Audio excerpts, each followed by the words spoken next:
Welcome to the Horror and Gore Horror Movie Podcast, your number one horror movie podcast for everything spooky. It's your host, Dakota, and I also got my other co-host over here, Goobs. What's up, Goobs? How you doing? Hey, another good week. Doing good. How you doing? I'm doing, I would say great, but then I have to work this week also. So if I Yeah, didn't have to work, it would be great. But feel your pain. yeah, definitely. Especially, I don't know why. It seems like it doesn't matter what job it is. When it hits the summer months, for any job, that's when it gets the roughest. It Yeah, doesn't even it doesn't even matter like during the holiday season. It's not as rough as the summertime. yeah. Because everybody's out. Kids are out of school. Just everybody's out doing stuff. True, I didn't even think of that. You're right about that. Did you do anything big this week? No, nothing really. Final stretch of summer. So just getting school supplies and all that stuff. So, as if you guys are regular followers of me on my personal page, I have started posting content again. Been posting every day since two Monday. Yeah, since Monday. Been posting like one or two videos, getting back into it, loving it. But with that being said, let's get into our episode. So, Goobs, what have you watched this week?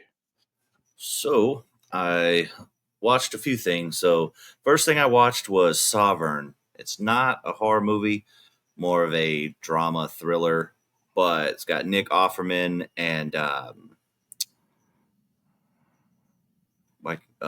why can't I think of his name? Jacob Tremblay? Yeah, Tremblay. And dude, it's fucking phenomenal. It's based off true events and it's wild. So definitely a good one to check out. Then after last week's episode talking about 2010 horror, I had to go back and revisit Abraham Lincoln's Vampire Hunter. Still rips, effects are dope, and it's great. Then one of the big ones this week, I saw Superman in Dolby, um, and loved it. Probably my favorite rendition of Superman, so really enjoyed it. Then I rewatched Lake Placid. Great creature feature, can't go wrong. I rewatched French horror movie High Tension, which is another good one. Uh, I watched the most recent home invasion movie that came out on Shudder called Push. That was getting a lot of hype and traction. Unfortunately, was not for me. Felt like it was just kind of there, so it didn't quite do it for me. Uh, then I watched another French horror movie that is absolutely fucking wild, and that is finally watched Titan for the first time. And I was saying what the fuck more than once in that movie. So, a chick bangs a car. I was about to say last week we talked about Yeah. 2010's horror, and you watch Abraham Lincoln. Last week we were talking about fucking things, where people were fucking weird things, Yep. and Titan goes perfect with that. Yeah. It's a wild one. It's a great film from the film perspective and the story, but it's got a lot of what the fucks in there. But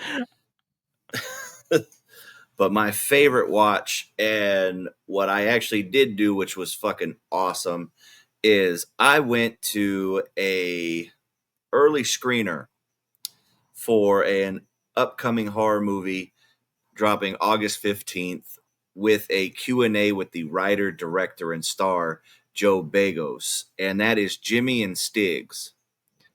And that movie is fucking insane. It is all I can say is go see it on the big screen because it's shot all on 16 millimeter film. So it has that like old school grainy feel to the film. And it is neon soaked and black light lit. It was my funnest experience I've had in a theater ever. And getting able to talk to the writer and director and everything was fucking awesome as well. Super chill dude. He's also the same guy who did Christmas Bloody Christmas as well as the movie Bliss. So he's got quite a few films, but it was awesome. You're the second person now that has said Jamie Stiggs is good. Dude, I'm telling you, it won't be for everybody, but the people that really dig independent horror and like splatter films, over the top, just unapologetic, in your face films, it'll be up their alley. There's 5 horror content creators. Yeah, 5. I just had to count them out in my head. I'm like, there's 5 Yeah. horror content creators that I trust with reviews, Man. and two of the 5 have said that movie's good. So And I was lucky enough to they're doing a little road show promo going on, so I was able to get a fucking poster and he signed it for me and everything. So there's like 4 or 5 more showings, mostly on like the East Coast, but it hits theaters nationwide on the 15th of August. So definitely go see that. I will champion that movie for the rest of the year. which one does Joe Bagos play? Oh, he plays Jimmy. He plays the main guy. Okay, he plays. He doesn't play the one that was trying to get sober. No, he Okay, plays. okay. Yeah, it is fucking wild, dude. And like I said, him going over how he made the film and how it took. He was filming it over a 4-year time frame. He took a couple year break to film Christmas Bloody Christmas, but in the totality of it, it was over 4 years. He said in the movie he's 4 different ages. Oh, good so grief! so yeah, and he did it all in his apartment, which makes it even Oh, crazier. I need to see this movie. So, for my watches this week, I've got 10. I actually did good this week, so I got some watches in.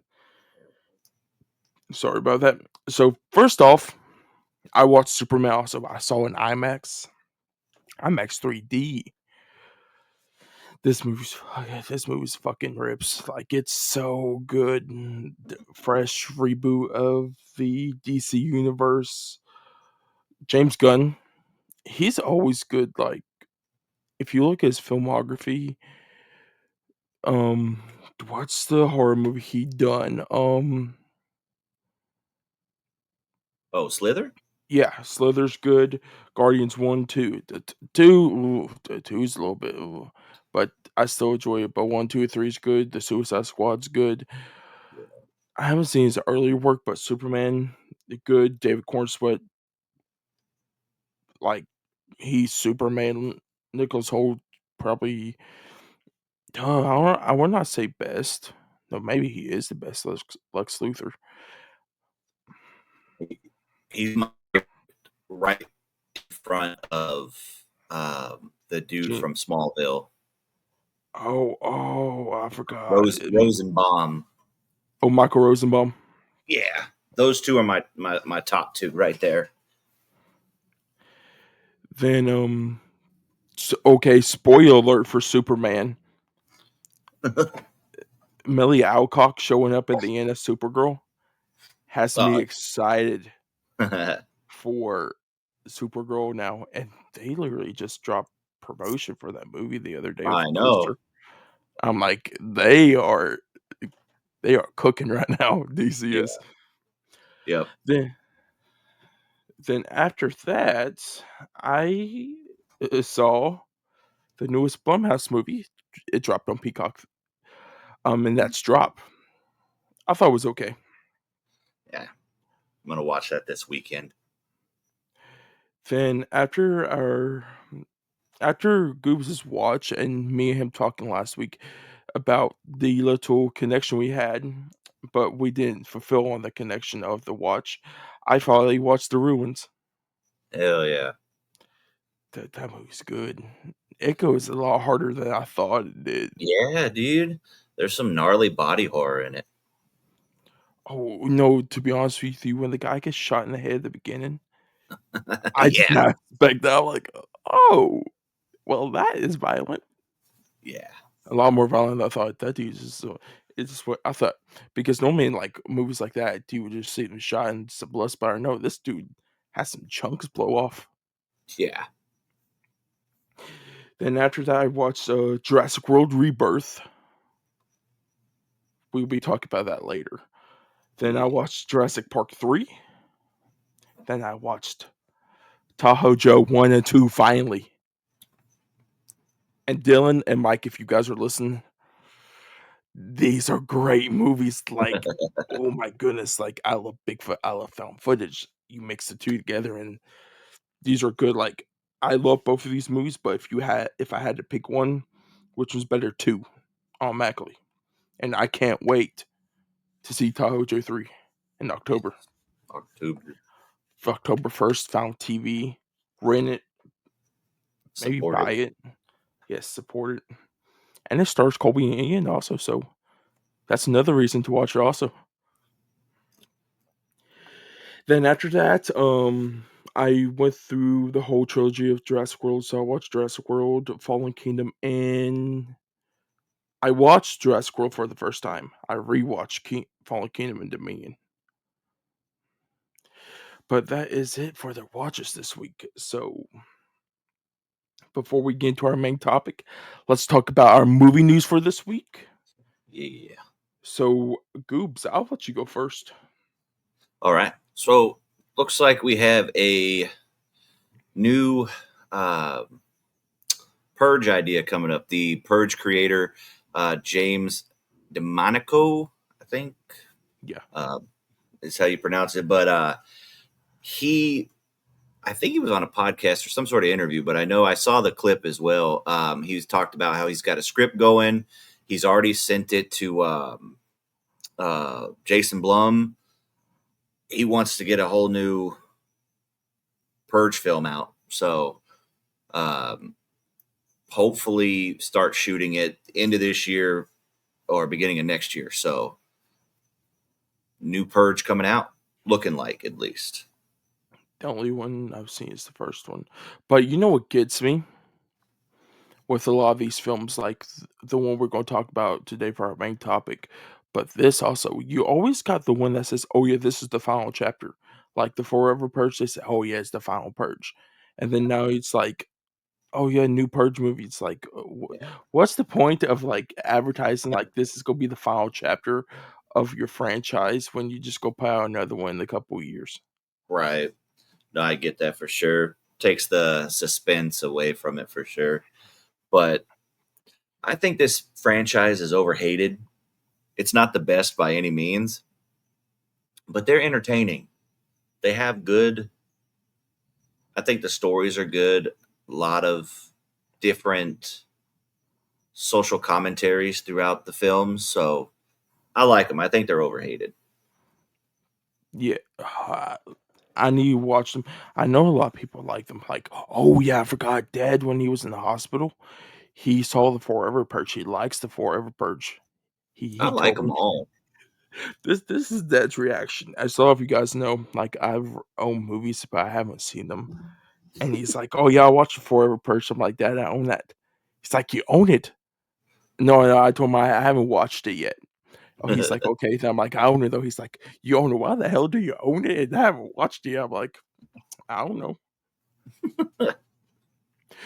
But back to the theme of final chapters. The If you look, this done it. the Jurassic World Park, the Jurassic franchise has done it. Friday the 13th done it with Part 4. Yeah. But before getting horror movies, like when I was very little, if you look Pirates of the Caribbean at World's End, Oh yeah. when it was announced the final chapter, I'm like, oh, and it was great. And then they brought the Stranger Tides out. I'm like, and then if you look now with Shrek, Oh because you yeah. had the final chapter, now we're gonna get Shrek 5 out of nowhere. So if it's just the final chapter, just don't believe nobody anymore. You might need to get another movie in a couple years. Exactly. But for our next piece of news, which I'm excited for one, not the other. Um, if If Follows and High Tension are getting 4K still books from Lionsgate, and they will both be released on August 12th. So It Follows, I'm not gonna get. I already got the Blu-ray copy of that. High Tension though, I haven't seen High Tension. This is the unrated version. So, and I send it when I saw the post the other day, I knew I had to send it to you, Chuck, Colby, Ian, and Crystal because I knew they just talked about their High International. Tension on their international episode. And I know you just rewatched it, and I'm Yeah. like, oh fuck, this is just like perfect timing. And I'm Yeah. thinking for me getting to more into international horror, but like extreme international horror, like the French, Yeah. The because of French. course, oh, what were you gonna say? Yeah. French extremity. Yeah, the French extremities. I've only seen Inside, so I need to watch like Martyrs, High Tension, maybe Frontiers. Maybe it's gonna take a while. We, you guys will remember. I don't know to be honest. Um, there was another one. Calvaire is one. I haven't seen that one yet. But then, of course, you got like the other French films, Titan and Raw. Those are pretty fucking gnarly. It's quite a bit. But the big three are High Tension, Frontiers, and Martyrs. What was the other one in the 4 pack that Chuck got? There was another one. Because remember he had where he just got the 4 pack the other day. Yeah. Oh, I It, forgot. it might have been Calvaire, but I'm not sure. I'll probably think of it later. Yeah. Um, no, to be honest with you, going away from like French extremities, because this just popped in my head. Would you consider When Evil Lurks a extreme like It's Argentinian, right? Yeah. Yeah, would you consider that like an extreme horror film for Dude, Argentina? it's extremely fucking scary. Uh, that movie fucking shook the shit out of me. But I wouldn't say it's like extreme. It's definitely heavy handed with a lot of the scares, and it does get gory at times. But I'll say that fucking dog scene is definitely extreme. The only scene I've seen of the whole movie, and this is when it came out because someone posted it on TikTok, is when I forgot who was it. It's when he's in the car, Oh, and I got to know who is it. The person's walking, it's a woman, and she's yeah. holding her head. So who is that technically? Is that his wife or Fuck. It's not as what it's. Oh man, it's. I only watched the one time because, like I said, it scared the shit out of me. Um, it is a relative. I think it's his fucking mom. it's kind of scary. I'm like Yeah, I think it's the grandma of because it. he's just rolling down the road and he's like you could tell he's been through some shit because the glass is busted and he's all bloody Yeah, and the window's bloody and then you just roll down the road and here's whoever is has a head in her hand. I'm like, oh what? And this is before I even knew it was like a international horror film. I thought it was just like American made horror film. I'm like, oh fuck, how hard is them American horror films going down? Then I'm like, no, it's when I found out it's international. I'm like, okay, maybe this is the reason. yeah, uh, Are you gonna be yeah. getting any one of these two? I'll definitely get the high tension one. That's the one I'll be looking forward to. But I'm not a big fan of It Follows. Has a fantastic Oh, score and one scary ass jump scare. But other than that, it's not for me. okay. I'm gonna do some live research right now on this episode for y'all. If you guys want to do the pre-order for High Tension, um, w- tension. There's another Steelbook announcement that came out that I'm looking forward to even more than that. Wait. that that you'll be talking about soon. Oh yes. I'm looking through. I can't find it on Walmart, so probably Amazon. I'm thinking you gonna have to Probably. order from, or Lionsgate has its own thing. So Yeah. definitely check any place. But then, Goops, if you want to get the next piece of news, Yeah, the next piece of news is we have a film returning to the theater in a first time IMAX release, and that is Black Swan. And truth be told, I know everything about the movie, but I've never seen it. So I always heard it was a really good movie and pretty fucked up, but just never got around to watching it. do you know who directs it? Fuck. I remember it is. Why can't I think of it? Our Aronofsky. Yes. Yeah, And I what other couldn't. movie has he done that's fucked up? Shit, which one was it? Oh, Requiem for a Dream. Yes. Yeah, so like I said, his movies are fucked up, and he also did, I believe, The Whale. Oh, that's sad. Yeah, that's I've fucked seen up. that. That's, That is that's sad. fucked up because it's sad. Yeah, he's got a very he knows how to make a film. That's for sure. I think it's Uh, new one coming out this year. is it Run, or Run Oh, with? or is it the one with I was about to say Judd Apatow, but I don't know who the fuck Judd Apatow is. Uh, That just came into my head. Sherlock Holmes, um, Fantastic Beast. Who the oh, it's Jude Law. oh, Is it Eden with Sydney Sweeney? I think it is. uh, No, that's Ron Howard. I don't know what the fuck he's directed then. yeah, he's got. I know he's got one coming out, but yeah, I'm gonna watch the. I'm gonna watch Black Swan for the first time in preparation for this, and if it does go the way that people say, I may have to go check it out because that date is the 21st of August, I believe, is what I read. 21st, 24th. So Yeah, that's releases earlier in the week, right? yeah, The next week, I found his next film. The release is the 29th, and that's Caught Stealing'. It stars Austin Butler. yeah. That's the one. I knew the trailer has him running a lot. That's why I thought it was Run something. Yeah, that movie looks good. It's got a fucking punk rock Matt Smith as well. So Yeah, I see the other person like the Mohawk Matt Smith. I'm yeah, like, hell yeah. So I'll be seeing oh, that too. you know what I just thought of? You see Morbius, right? Yeah.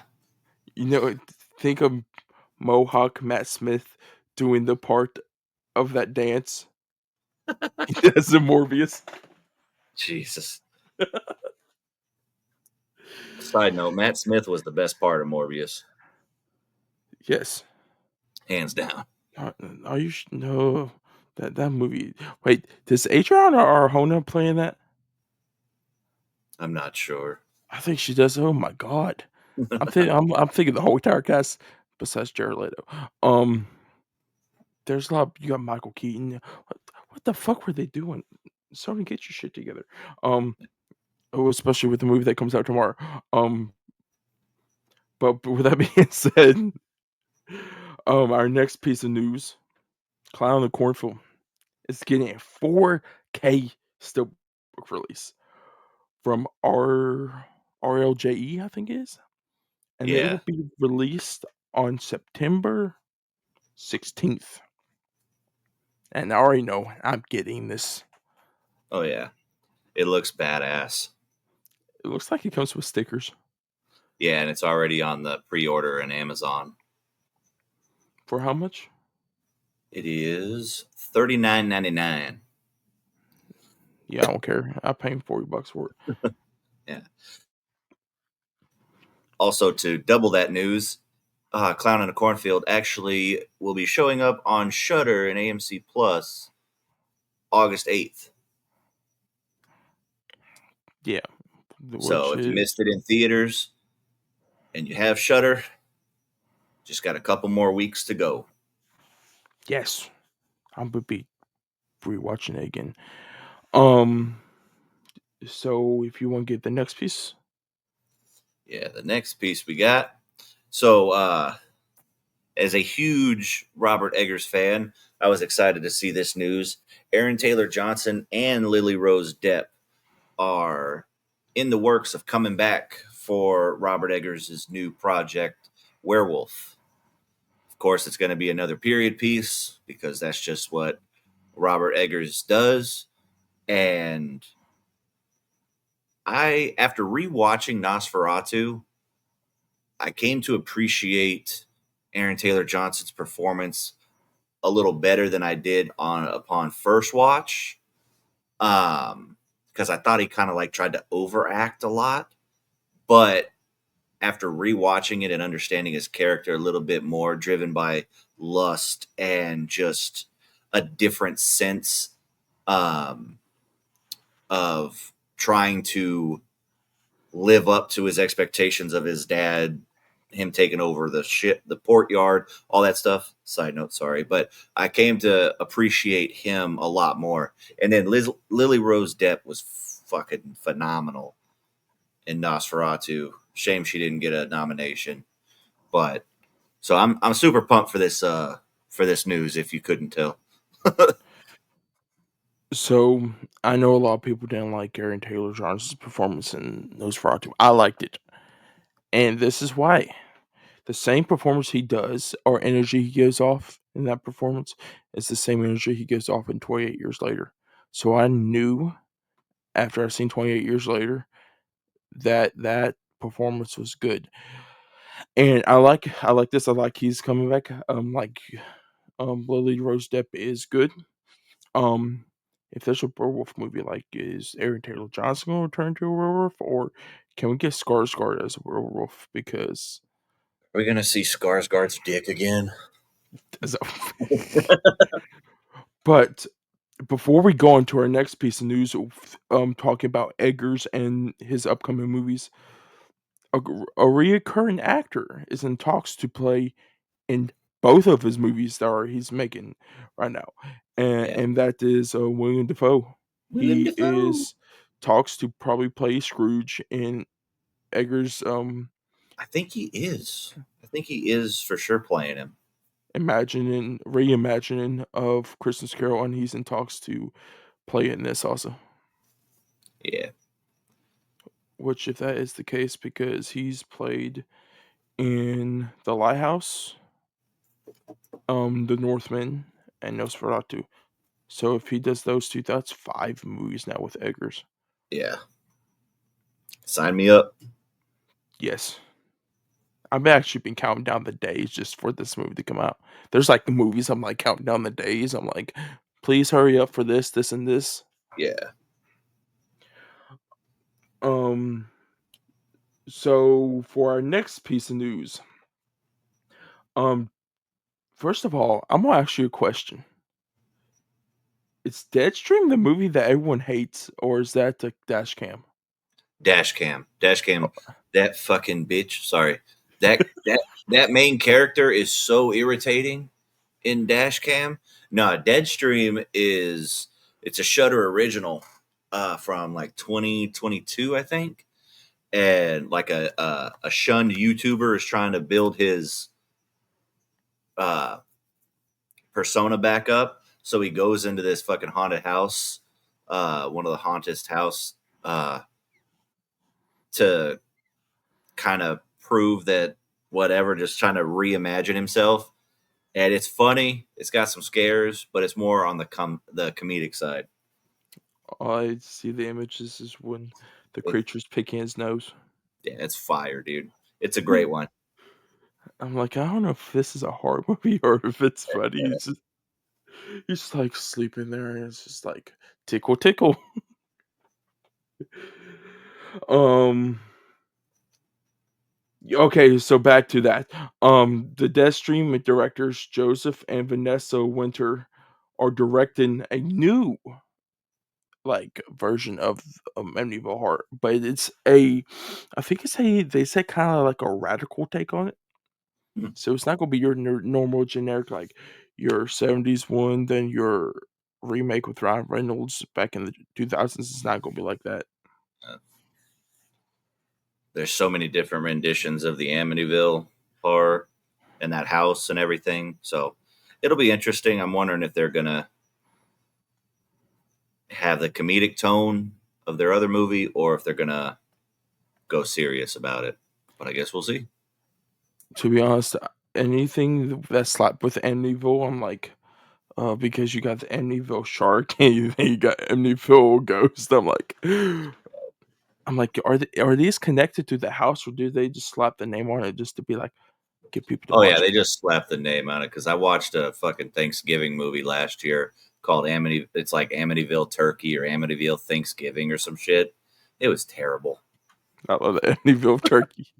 It was something, It's but it's the third movie to thanks killing Amityville turkey. right.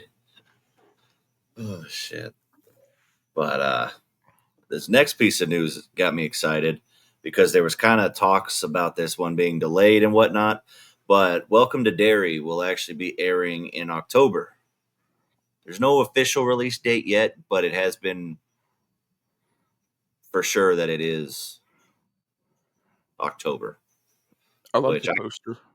yeah, with the fucking sign and the roadside sign. Yeah, I'm excited for it. Yes. I wish we just got like official date though, because I'm thinking like what time in October? Is it gonna be all dropped at once, or is it gonna be weekly? That's the question. Knowing Max, they'll probably do weekly episodes like they did with The Last of Us and Game of Thrones and all that stuff. These bigger ones, they usually do episodes. Have they even dropped anything all at once before? Wait, I thought they'd done that with House of the Dragon season 2. I remember it being weekly, but I could be wrong. Was it weekly? Yeah, No, it's not like Netflix when they got drop everything all at once. yeah they gotta make sure we keep our HBO Max subscriptions until Huh. the season's over. It's the fucking Warner Brothers over here, just like, give me your money. Oh yeah, The only thing I give money to from Warner Brothers is DC right now. right. That's the only money. And of course, Sinners. I forgot about Sinners. So I'm going to, for our next piece of news. I'm going to talk about the piece of news that is connected to this, and then I'm going to talk about a little rumor I found the other day that nobody knows about, and I saw on Letterboxd. So for our official piece of news, though, Art the Clown and Terrifier will be at Halloween Horror Nights, and this is not the rumor. The first rumor is for the whole entire setup of this is, and I heard it from Chuck on Colby and his podcast, is that you gotta be 18 to go in the house because there's some shit in there Yeah, it's that supposed to be like the most violent house or something like that. I heard you also have to bring a poncho. Probably you don't bring a poncho, you walk out covered in blood. Right, a little 4D haunted house. And Art is walking around the whole entire park. Oh shit. Yeah, that's way more scary. Yeah. So, what do you think about this, Scoobs? I wish I could go, Me but too. I know it's it's always I know Halloween is the same every year, but that's also my wedding anniversary and also kids' birthdays all around and then Christmas and everything, so it never pans out. One of these days I'm going to go. That's about the same thing because my brother's birthday is in the beginning of October. My mom's birthday is on Halloween. So I celebrate Halloween and my mom's birthday at the same time. Then, of course, like you said, you got all the holidays after that. So it's just like, but the rumor that I got is that I looked on Letterboxd the other day at Terrifier 4. There is a release date on there. Oh. And if it is right, because they done this is how I think it could be true. They done the same thing with Silent Night, Deadly Night, and like 2 months later, they solidified that it was December 12th. The release date that they say is October 23rd of next year. Nice. So I don't know if it's 100% true, but if it's most likely on Letterboxd, it's probably true. And Yeah. Warner Brothers, Bloody Cinema. Disgusting and Cineverse is going to wait until a little while, but I've been excited ever since I saw that. Yeah, I bet they're waiting for the house to open and stuff and do the horror nights for them to make like the announcement. You know what I mean? Yeah, because it's so weird because not last year, when 3 was announced, like the release date, everything, it was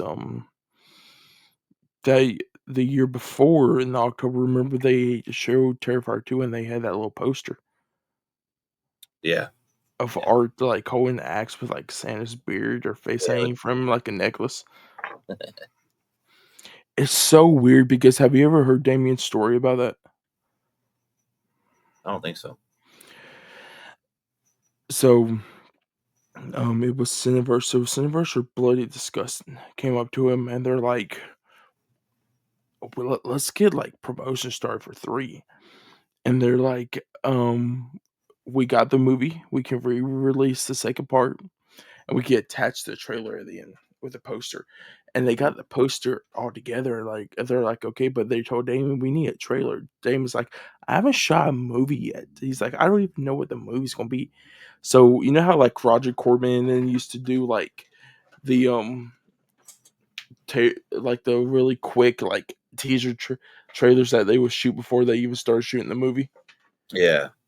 That's what Damien had to do. He had to like get the concept together in his mind real quick and like shoot that because of course I wonder if he had the opening already Right.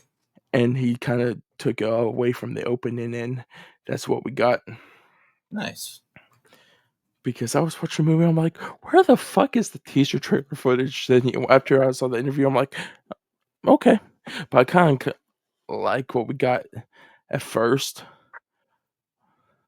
But just think, if we got that footage, because if you remember the footage of how grainy it and like it kind of looked like it was like how you're saying like Jimmy S. Tiggs is like shot on 16 millimeter, Yeah. and it's grainy. That's what it reminded me of with that first teaser trailer for Terrifier 3. Yeah. So, do you want to grab the last piece of news? Yeah, so the last one, Shutter and IFC, they picked up the rights to Tina Romero's, the daughter of course, famed George A. Romero's. She made a film called Queen of the Dead, obviously following in the family business of zombie films. Um, they picked up the rights to it, and it looks like they are planning a fall release of 2025. Now, this actually was a part of Tribeca Film Festival a few months ago, and Mike from the Horror Junkies interviewed her, and I watched his interview of it, and from then on, I've been looking forward to this one.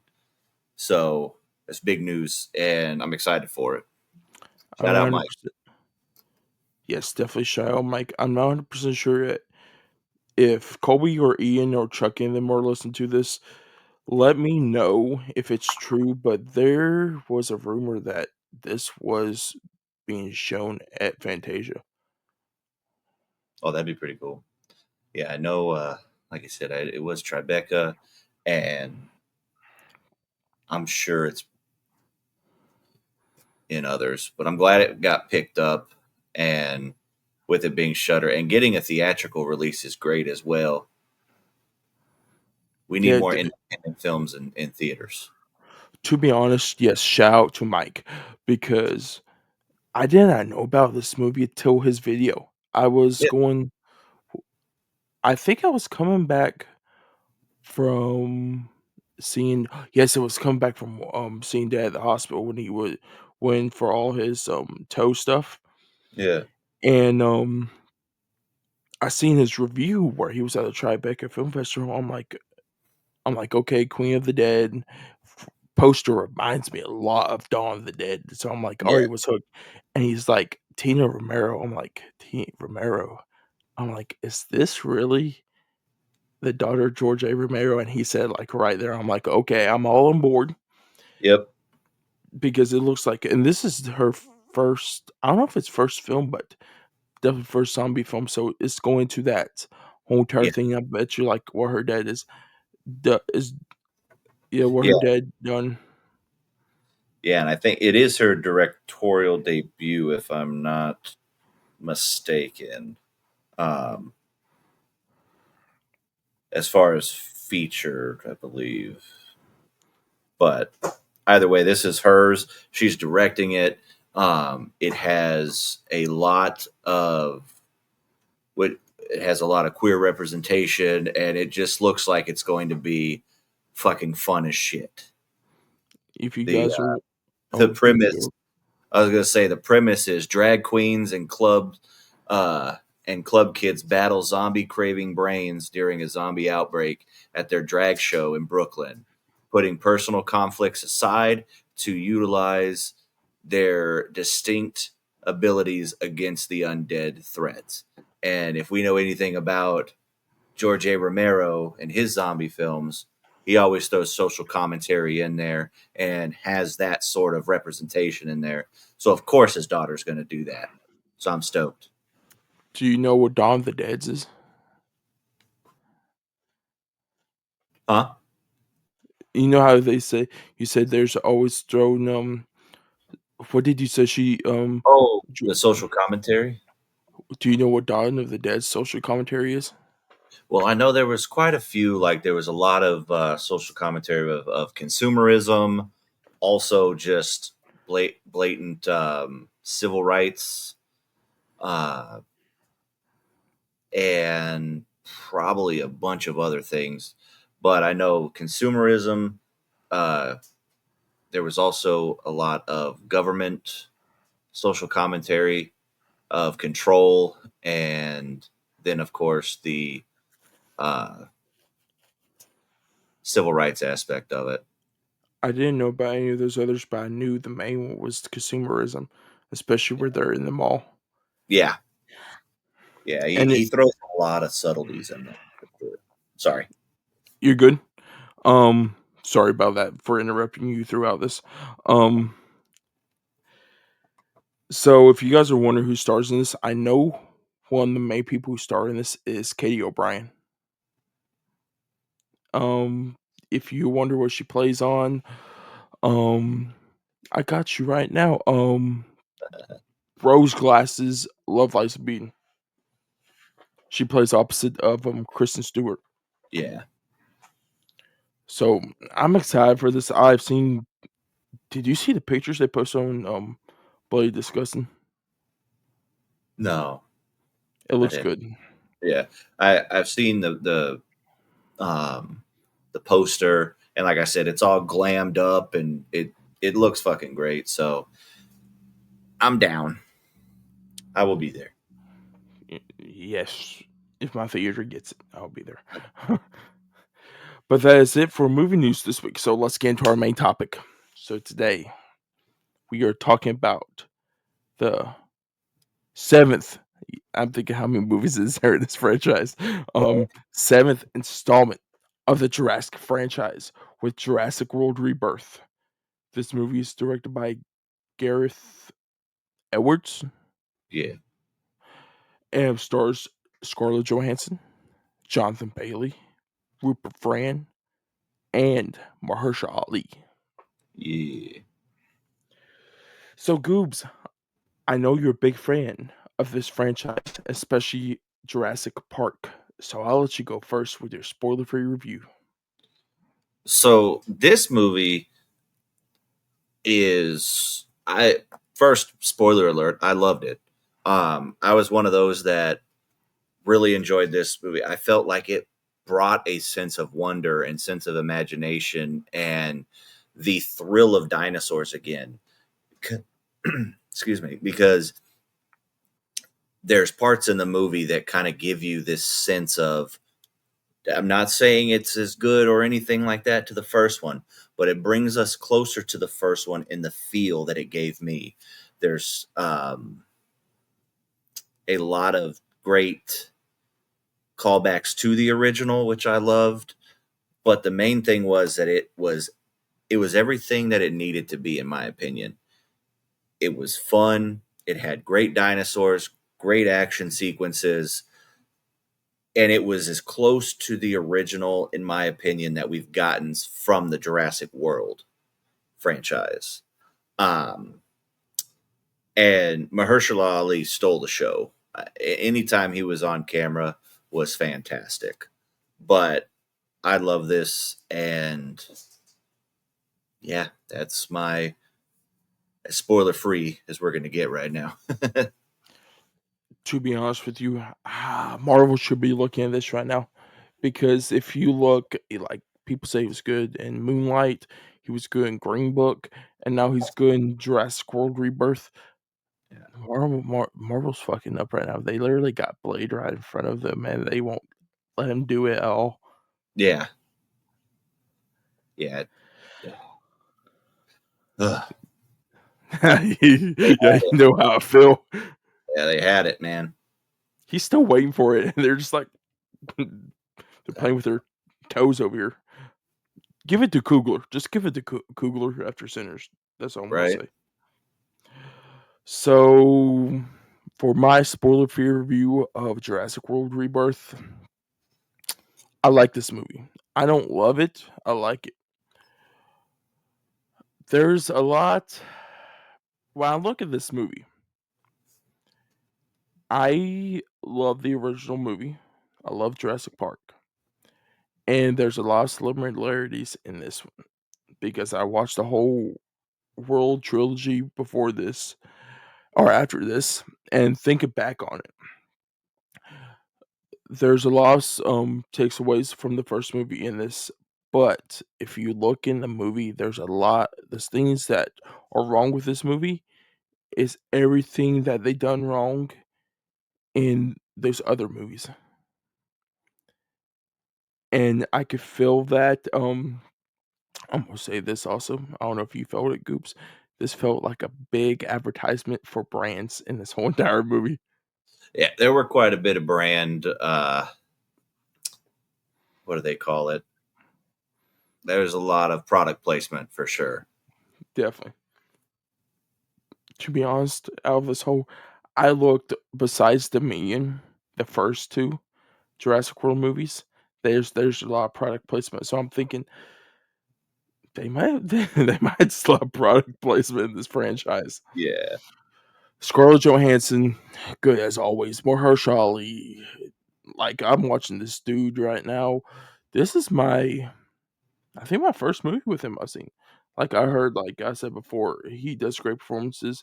Like the only thing besides this that I've seen him in as a voice over is the Eternals when he does Blade's voice for that post credit scene. yeah, I like him as an actor. He gives a great performance. So Jonathan Bailey, I knew Jonathan Bailey was going to be good in this. He's good in Wicked Part One. yeah. So he's good in this. Rupert Friend. To be honest, Scoops, did you know Rupert Friend was the the Russian guy at the beginning of Companion? No, I didn't. That's Yes, funny. he is. So I like I like the way he does that character in that. So when I saw him in this, he gives a great performance. Another thing about this is that the first Jurassic Park has a linear story, one linear story that connects everything together. This one has 2 subplots in this, and it kinda took me out a little bit. Like, the trailer shows 1 subplot, and I thought that was gonna be that. They never show the other subplot, and when that thing happens, the other subplot happens in this movie, I'm like, it's okay, but I'd rather hang out with this first group that I like Scarlett Johansson and them, like, I've seen the trailers for and all that because and first of all, a lot of those actors I know, so I'm like, I like watch that because out of the whole other group, there's only one person I know, and he plays in Fear Street Prom Queen, and this is like his second role ever. So that's the only person I know from the other group. But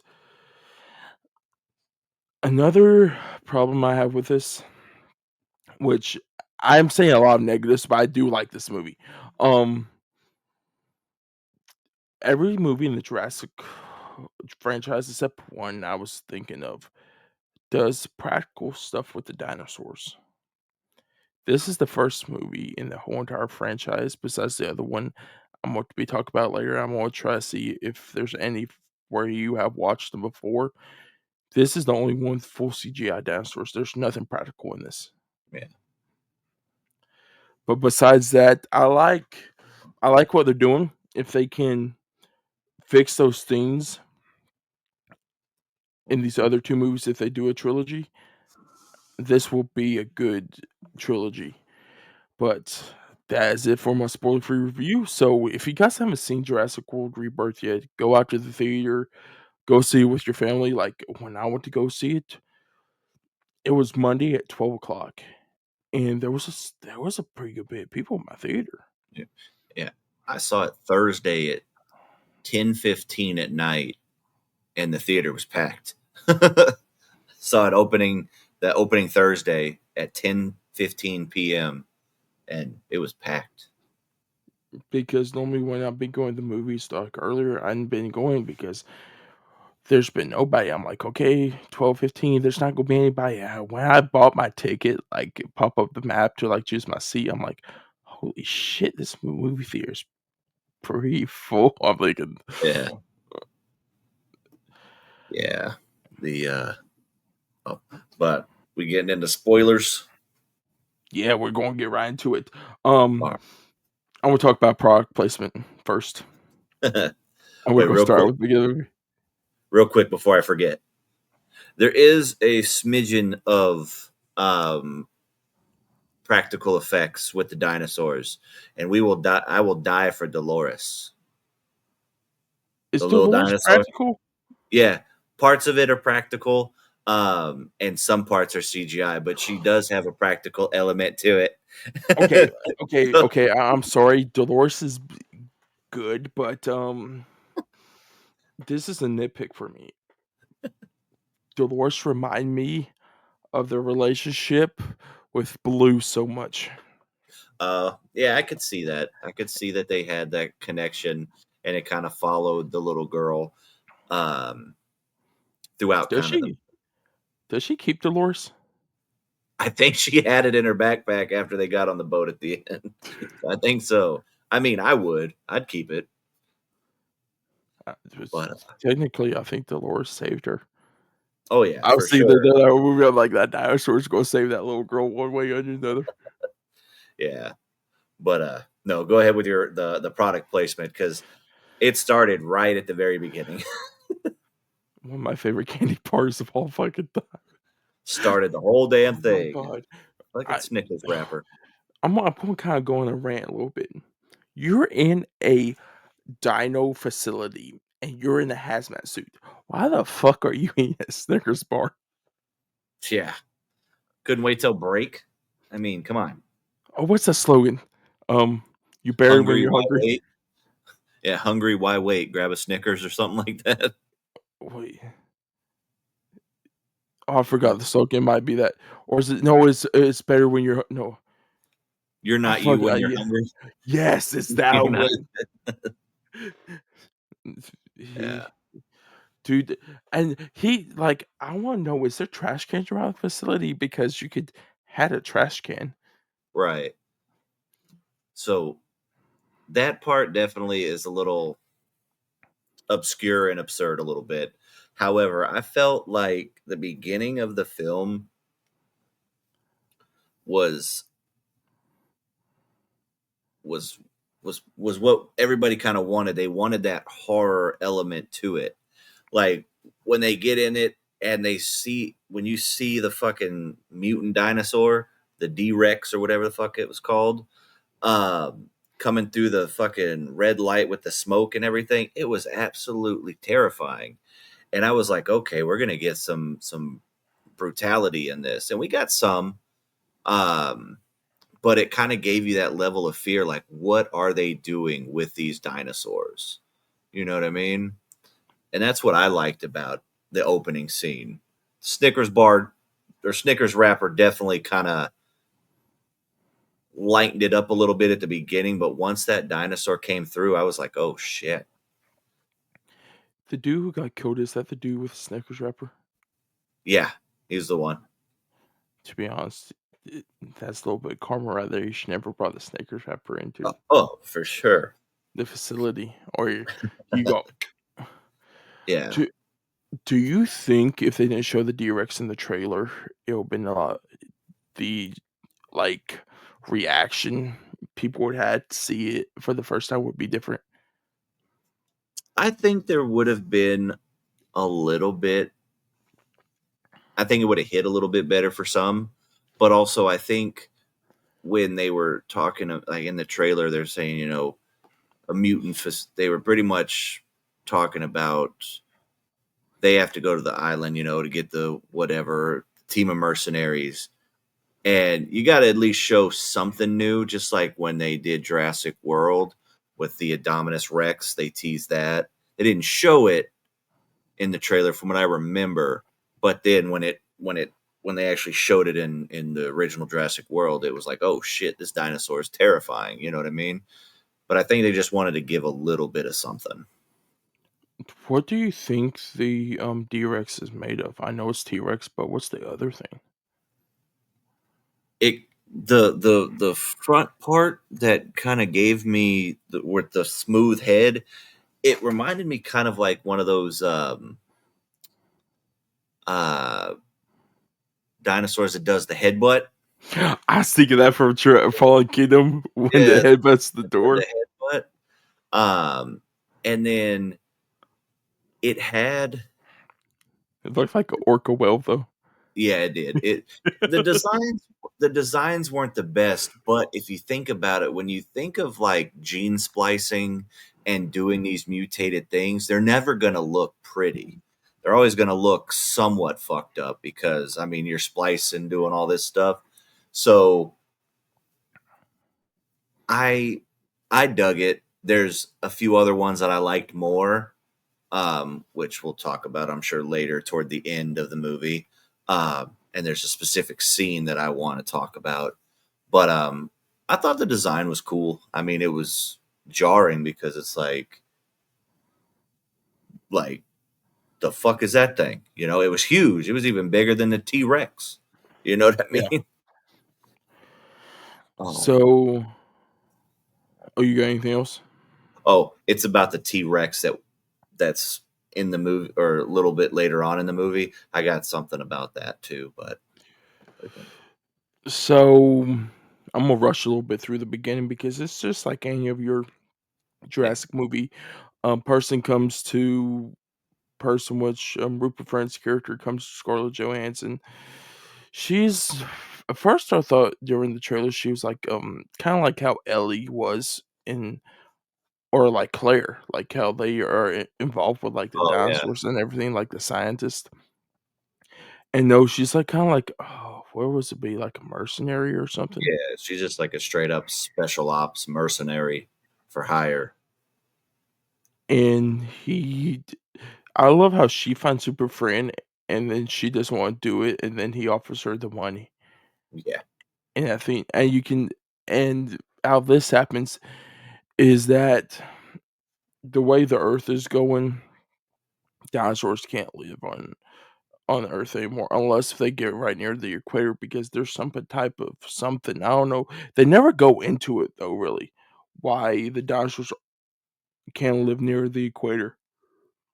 Yeah, because it was yeah, they because at the end of Jurassic,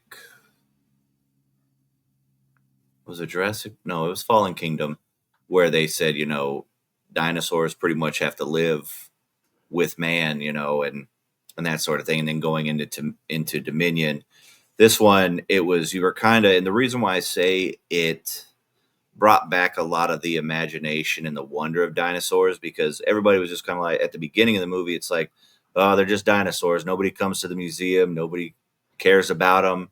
They're just a nuisance, and they're kind of just in the way. Yeah, You know what I especially mean? with oh, what dinosaur was in the middle of the road? The fucking brontosaurus, that big Yeah. ass one. Yeah.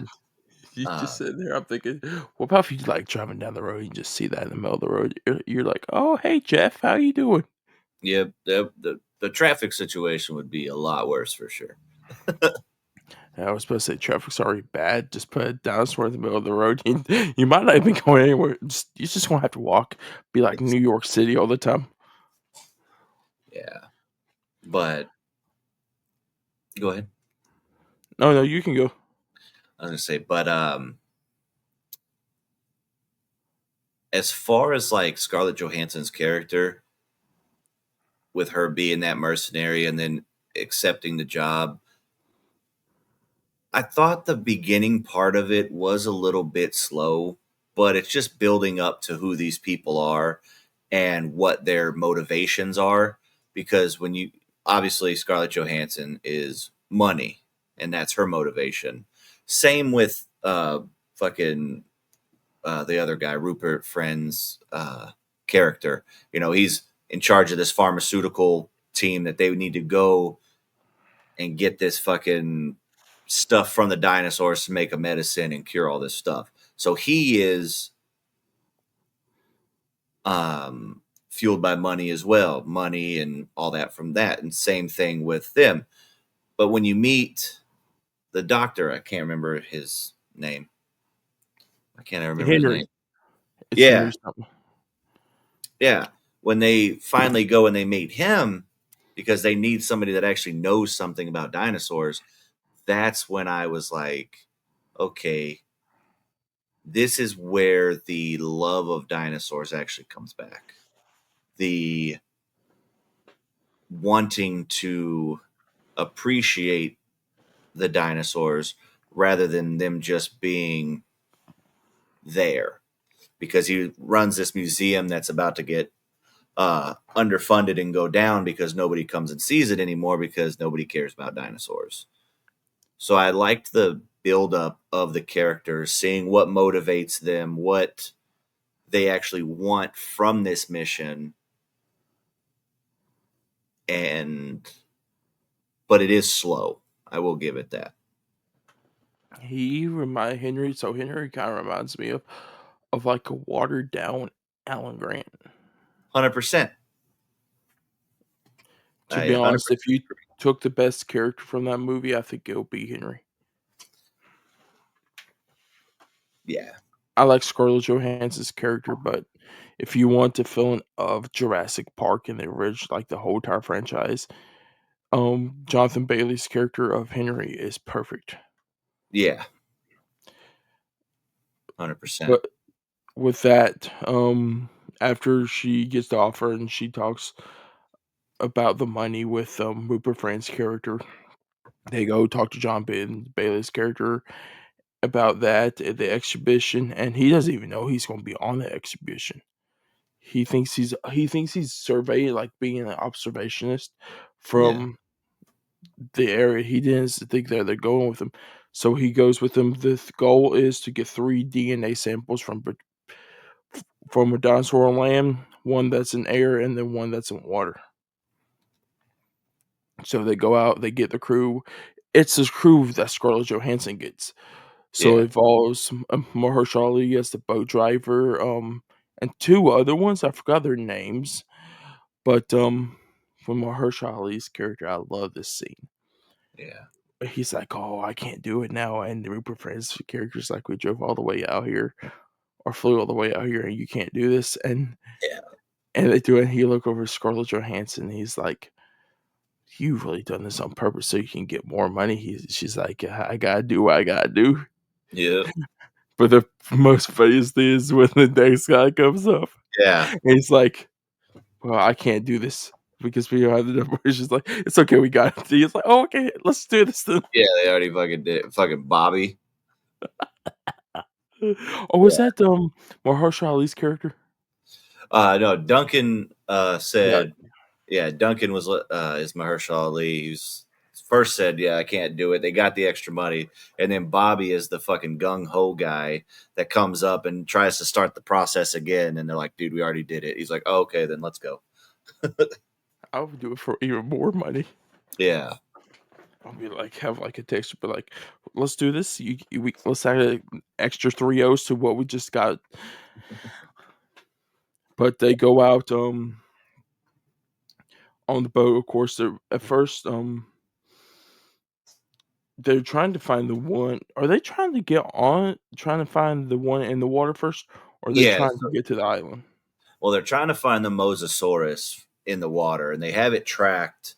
Um, and they're trying to find it, and they get on the boat, and they have like the contraption where they got to shoot the dinosaur, and then it automatically fills up with their blood, and then shoots the canister up so they can grab it, and it's pretty cool, the process that they said that they were going to do.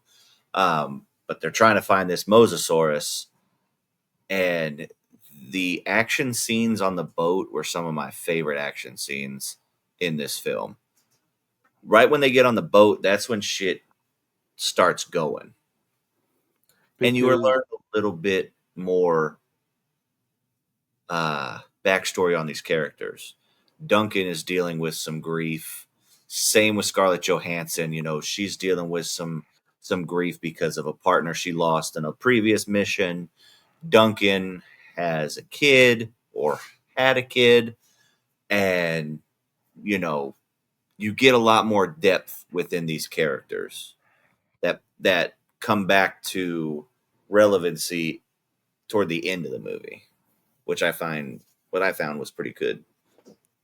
yeah, I actually like that because it kind of felt like because the because a lot of movies anymore you don't feel for characters.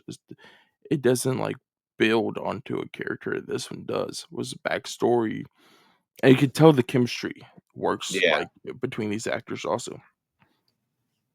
And it's probably because how good Mahershala Ali and Scarlett Johansson are at yeah, acting too. yeah, definitely. But then this is where it's kind of down spirals for me because we get the family on the other boat.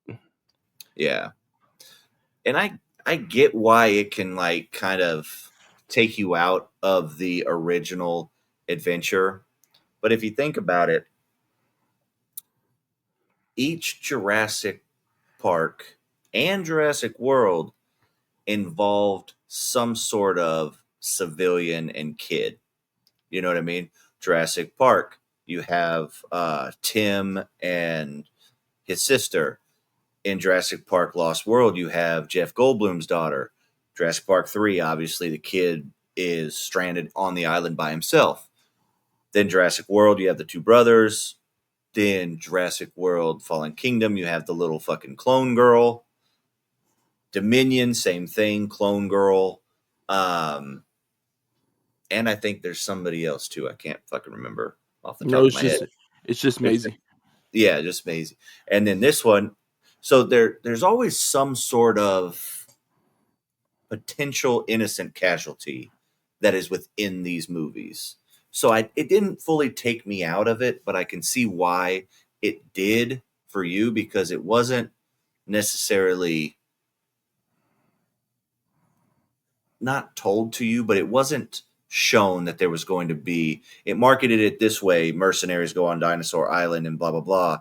But then you have this family randomly on a sailboat that gets capsized by the Mosasaurus that they're looking for. So it definitely, I could see where it can throw a wrench in the flow of how you're taking the movie for sure.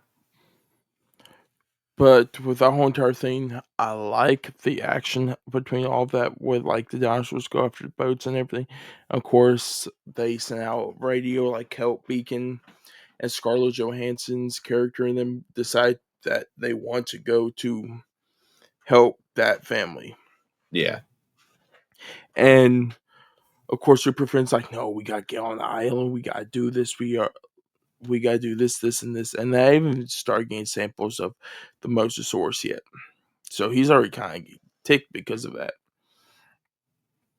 But they go save the family, they get back, they get the blood from the Mosasaurus, which I like the whole entire scene of trying to get the blood from the Mosasaurus.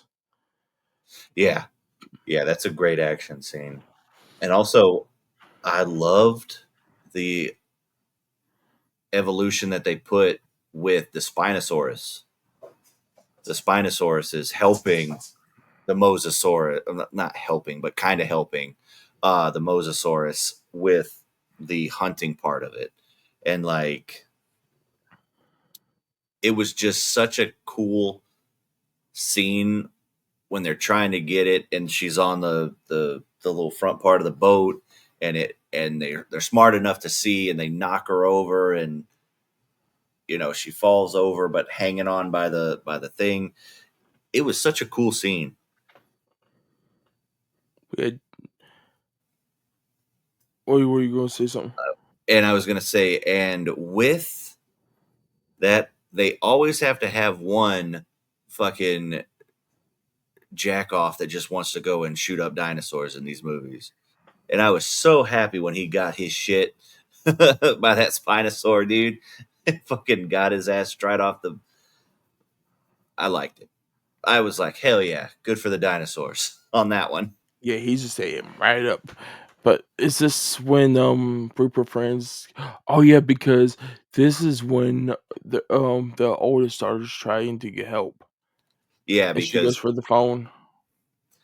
this is where the story kind of takes a little bit of a turn where you start seeing people's true colors. Because they're getting fucked up by these Spinosaurus and Mosasaurus, and the dad of the kids says the oldest go call the radio and give them the coordinates as they're still getting smacked up on, and he finally comes out and says that this is a secret mission that nobody knows about because nobody's allowed to travel to that specific island in that area. It's all quarantined off, and so this whole mission is off the books and off the record. So when they input these civilians, it adds on to that. Well, are they gonna get off this island? Because you have this guy who doesn't want anybody to know, and then you have this random family that is trying to just get the fuck out of there. And of course, like you said, she's trying to get help, and he gets her off the radio, and she falls in the water. And he doesn't even save her. Doesn't save her, doesn't. So you see where his mindset is, and you see where this character is, where it's like that. No matter what comes in the way, he's not going to give a shit about anybody on that island but himself and his samples. Definitely, he just wants the money. Yeah. So this all happens, and during this is where the boat crashes. So they all hop off. Mahershala is the only person, so they crash the boat. They have to stay on the island because, of course, they don't got a boat. Yeah. And this is when they're trying to go, because they're trying to, because they already got the Mosasaurus blood. Where did they get the land one from though?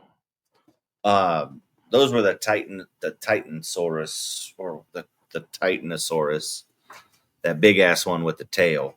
This is where I agree. Oh, but also on the boat, there were some.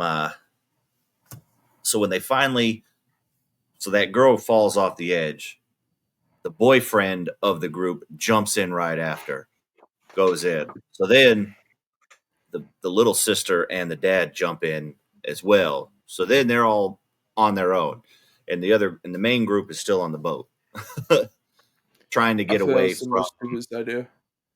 Huh? Did you think that was a stupid idea, especially for the daughter, the young daughter, and the father to jump off? Yeah, but I could see why, father instincts and stuff like that. But yeah, because they're jumping in the water with what, 4 or 5 Spinosauruses with the Mosasaurus, so Yeah. it's like shit. Um, but then they end up getting on. Then it follows the boat as they're trying to get away from, and they start going closer and closer to land. So they think that the Mosasaurus can't get them, so they crash the boat on the fucking island, but they forget that the Spinosauruses were chasing after them as well. And that scene, that poor lady. Oh, if you want to talk about some brutality, that's brutal with the whole entire thing. Um, of course, then Mahershala Ali's character, he's he's like conflicted. He wants to like stay on the island, but he wants to get off also Yeah, because he's done with losing his both of his friends from his crew, and then there's no way that they can get out now. yeah. So, and then come to find out, this is the island where the mutated lab was happening. So they're like, "Oh, it's a lab. Everything's fine. We'll just go into this lab," not telling them that shit already is all fucked up at that lab. And before they even get to the lab, um, no, because they get do they go to the lab after they get the DNA samples from the flying Yeah, dinosaurs? yeah, because they still go in and they still are planning on getting the samples on this island so they can get out as fast as they can. So they're going, and they're getting the one. Like I said, it's the Titansaurus, which is kind of like a mix, like a larger mix of a brontosaurus with a fucking long ass tail. And this scene right here is one of my favorites.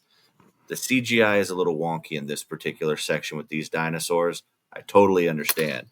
But this part got to me because this is where the it reminded me of the first time Alan Grant saw the Brontosaurus in the first one, when they're in the Jeep and they're going up, and he's like, "Oh," it takes his glasses off and he grabs Ellie's head and turns it. You know what I mean? That same type of excitement and just childlike sense of wonder came back for me, because you saw Alan Grant get excited, and now you're seeing him basically tearing up when he sees him and goes up to touch him, and just, it's a fantastic scene. Yeah, I'll just love that scene. And with the whole DNA sample, before I even go back to the, because I want to talk about this crew before we get to the back to the family, before they all meet up at the very end. I like the whole thing of the scene because you learn that they technically don't need the blood, that they could just use the fluid from the egg to get their DNA sample. And then once you find out that the dinosaurs come in and they start attacking them, holy crap! You want to talk about something that's intense and like really good look? This pisses me off a little bit because every Jurassic Park or Jurassic World in the recent years, especially World, Fallen Kingdom, and Dominion, they always had them in IMAX. And this is the only one that they didn't put this in IMAX at all. So I Yeah, think if they had IMAX, the whole entire scene right there would have been absolutely amazing just to look at. yeah, yeah. Because when they get the land animal, then they go, "Oh shit, we got to go up high." And this next scene when they're going to get the fucking, it's basically the biggest pterodactyl family of it, and these motherfuckers are huge, Yeah. and they have to like scale this big mountain because that's when they're like, yeah, we're just gonna get this shit from the, because they are like, how are we gonna get this from a flying dinosaur? They're like, we can get it from the egg embryo without hurting the egg. And dude, I'm just telling you, I'm not scaling that fucking mountain at all. I was sitting there in the theater and my cover your ears if you're sensitive, but my butthole shrunk this much. When it peeked over, I was like, nope. I was like, hell no. I don't care how much money they fucking paid me. I wouldn't have been able to do that. Oh, the guy that was fly when they got there, that would talk to Duncan, has good friends with Duncan when he got killed. Oh man, that was fucked up. He's like, pull me. Yeah, because they go in, and then of course they're at the Scarlett Johansson and Dr. Loomis are in the nest in the side of this fucking big cave thing. The other guy's just hanging out watching as this big ass uh, dinosaurs flying around.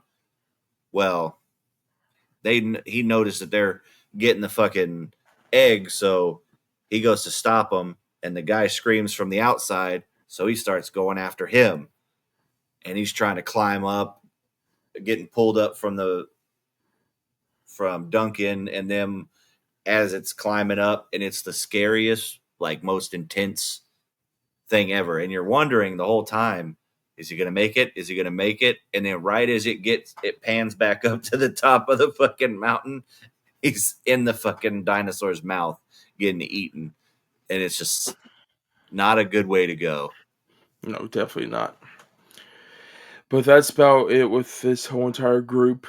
So with the family, they get separated, like you said, and you kind of can see that this boyfriend he has a thing of he don't care and he cares at the same time. But one of the most funniest scenes from the whole entire movie with him is he's like, "Oh, I gotta go take a piss." This dude's taking a piss, and then all of a sudden, Dude. I hope those velociraptors come out, and the T-Rex Yep. just goes by, go, Yeah. no, It was the other flying yes, that picked it up like a fucking eagle picks up a cat and just takes him away as he's still peeing. Doesn't turn around, doesn't do anything. And then they fly away, and then the stream just starts again. and then with this, the other thing I want to talk about from this whole entire family is the T-Rex thing with the float. I like the whole entire thing because one is the T-Rex. It's like the T-Rex is the main part of the franchise, Yeah. and to see the T-Rex in like at work in this movie, really good. There was one moment. Okay, the little girl kind of pissed me off, and she's just holding onto the raft. I'm thinking, let go of the raft, and you can just go right under it, and you would never know. Yeah. Yeah, that like I said, that the family part of the story definitely has its moments as far as like what are you doing type thing. But when she's pulling the raft over, she looks over and she sees the T Rex just kind of napping like a dog. It's on its back, in the grass, and she ends up. I forgot why she panicked and fucking undid the thing, but she undid the raft, the self-inflatable raft, and then it lands and the T-Rex is gone. And you're like, how the fuck did that big ass thing get up and move without any one of them noticing? Yeah, I You was know, thinking that also. and you're just like, come on. But funny story about this T-Rex is you notice in the previous ones, the T-Rex was always big, but he wasn't like gigantic. You know, the Yeah, Spinosaurus was bigger than him. Obviously the Indominus Rex. Then even in Dominion, it was the T-Rex, or in Jurassic World, it was the T-Rex and the Raptors, and then in Dominion, it was the T-Rex and the fucking the Giga. dinosaur with the long ass fingers or No, claws. I thought it was the other one, the Gigasaurus. Gigasaurus was in Dominion. Yeah, Yeah. So yeah, it was, and then so he's always been kind of small, but if you noticed in this one, this Tyrannosaurus, they made him the biggest species of Tyrannosaurus. He's got littler arms, but it has more force, and he is a lot more giant, as well as this one. This particular species of Tyrannosaurus, I guess, has more of the aquaticness, and that's why when they're in the creek, he doesn't care. He's just going in, and that's why he was able to go in and everything, because it's a different T Rex or a different species of T Rex. I didn't know that until I forgot who it was. It wasn't the director, but it might have been the effects guy who did it. But yeah, it's actually a different. It's not the same type of Tyrannosaurus Rex as the first one. I didn't Just a even little, know that. yeah, just a little random thing that I saw. Yeah, so I thought that was really cool that they went with more of a more larger Tyrannosaurus. I wish we would have got a little bit more Tyrannosaurus Rex when we get him in the movie. That's the fucking going down the river and everything. I thought it was great. Yeah, I think the whole entire scene was great. It's it kind of reminds me a lot of the original with that stuff right there, like the whole entire chase scene, and it kind of reminds me of what in the first one, with the kids with the car and everything. It reminds me Yeah, a lot of that, but just in a different situation. yeah, But I think that's everything with the whole entire family. Because at the end, like you said, Scarlett Johansson and them, they find the this facility. yeah. And this is this is probably my favorite third act since the first one. Oh, I absolutely loved. So when they're all trying to move to the center of this island, and they find out that they're going to get they the pharmacist guy has a backup plan of a helicopter rescue, um, but they have a certain allotted window.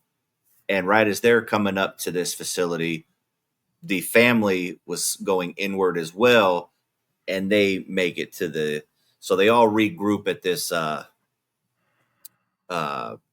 lab. And this, like I said, this right here has some of my favorite pieces of Jurassic Park / World since the first one. So it's dark, and of course they are trying to figure out how to get um, noticed by by this helicopter. So they end up fucking hitting the power on of this and of this lab, and the generators kick on. But it brings a hybrid dinosaur of a fucking velociraptor and a damn pterodactyl. These Yeah. things show up, and this is one of my favorite scenes. So they show up and they all fucking try to scatter and run, and there's a convenience store, a gas station and convenience store on this island. This What's Go ahead. Sorry to interrupt you. What song do they play? Oh, it's kind of creepy when they play it. Shit, I can't remember the song. God dog it. But I know what you're saying. Oh, what's the song? I can't remember the song's name. God damn it. But yeah, it definitely added to it for sure. I was about to say if you want to keep on talking about the scene, I'll search up the song because it's gonna bother me now. Yeah, so they split up and these two dinosaurs show up and the family runs into the gas station section, and then uh Scarlett Johansson and the other character, they go to hide under the car, under a car and everything. But when they get into the actual gas station, so this reminds me so much of the kitchen scene from Jurassic Park 1, because they're in there and they're hiding behind these shelves, and they are trying to stay away from this velociraptor hybrid. It comes through the roof. So as it's coming through the roof, the little girl and Dolores hide in a fucking fridge. A gas station fridge, soda fridge. And they close the door, and the fucking thing is trying to get them. And it reminded me of the first Jurassic Park when um, they're in the fucking in the kitchen with the kitchen door, or the freezer Yeah. door. So Oh, it gave me that like kind of feeling. like the bird cooler. Yeah. Yeah, I know And what then you're talking about now. yeah. And then it's trying to get in, so they throw a soda can to distract it. So they distract the dinosaur, and then they regroup, and they're on the other side of the little uh, aisle, and the dinosaur is walking in the middle aisle as they're kind of sneaking. And what really got me is that there's a scene in the first one when the raptors are in the kitchen and they're on the other side of the island, the kitchen island, and you see the raptor nail clip. It stops and it clicks on the floor. Well, they do the exact same thing with this dinosaur, this hybrid dinosaur, as they're in the gas station. It was fucking like the Jurassic Park fan in me screamed, because it was just like, it was such a great callback. And I just love that whole gas station scene because it was basically this version of the kitchen scene with Tim and his sister with the original Velociraptors. Yeah. Without, yeah, I do agree with you a lot on that. And to be honest with you, there was more product placement in this. There was. You had the Doritos. I forgot whose video it was on TikTok. They said you can see Yeah. every flavor of Lay's potato chips right behind them. Oh, yeah. If For you a, want somebody to make, if they want to make somebody hungry during a movie, this is the perfect movie. yeah, because we don't know how long this facility was deserted, but these damn snacks were perfectly preserved in their shiny packaging. Yeah, because this takes 5 years at play. Wait, this takes five. I'm messing up right now. It's This takes 5 years after Dominion. Yes, that's what I was going to say. Um, and like you said, kind of everywhere in the whole entire area looks dirty and looks worn out, and then you got some bags of chips and some drinks that perfectly normal. Wasn't it a Reese's cup? Was it Reese's peanut butter cups? Was that what it Yes, was? I think so. Yeah. and the song that they play is "Stand by Me." Oh yeah, that's it. It's kind of creepy though. Just Yeah, think it all lights up and they're just standing there in the middle of the dark. yeah. And while they're doing that, they end up finding the little storm drain to go down in there. Um, and while they're in the store, Scarlett Johansson and what's his face? Jonathan Bailey's No, the bad guy, or Rupert who? Friend. Yeah, Rupert Friend. Oh, and we forgot to mention after the families in the group meet up, they the girl says this motherfucker tried to kill me and didn't try to save me. So then they realize that, oh shit, this guy is an asshole. And throughout this, Dr. Loomis and Scarlett Johansson are having conversations about, well, this medicine should go to everybody. It shouldn't just go to this pharmaceutical company to make money off of and only help the fortunate people. So it kind of gives you that moral dilemma of why Dr. Loomis's character, he does it for the love of the dinosaur and to help everybody with this medicine that can help people.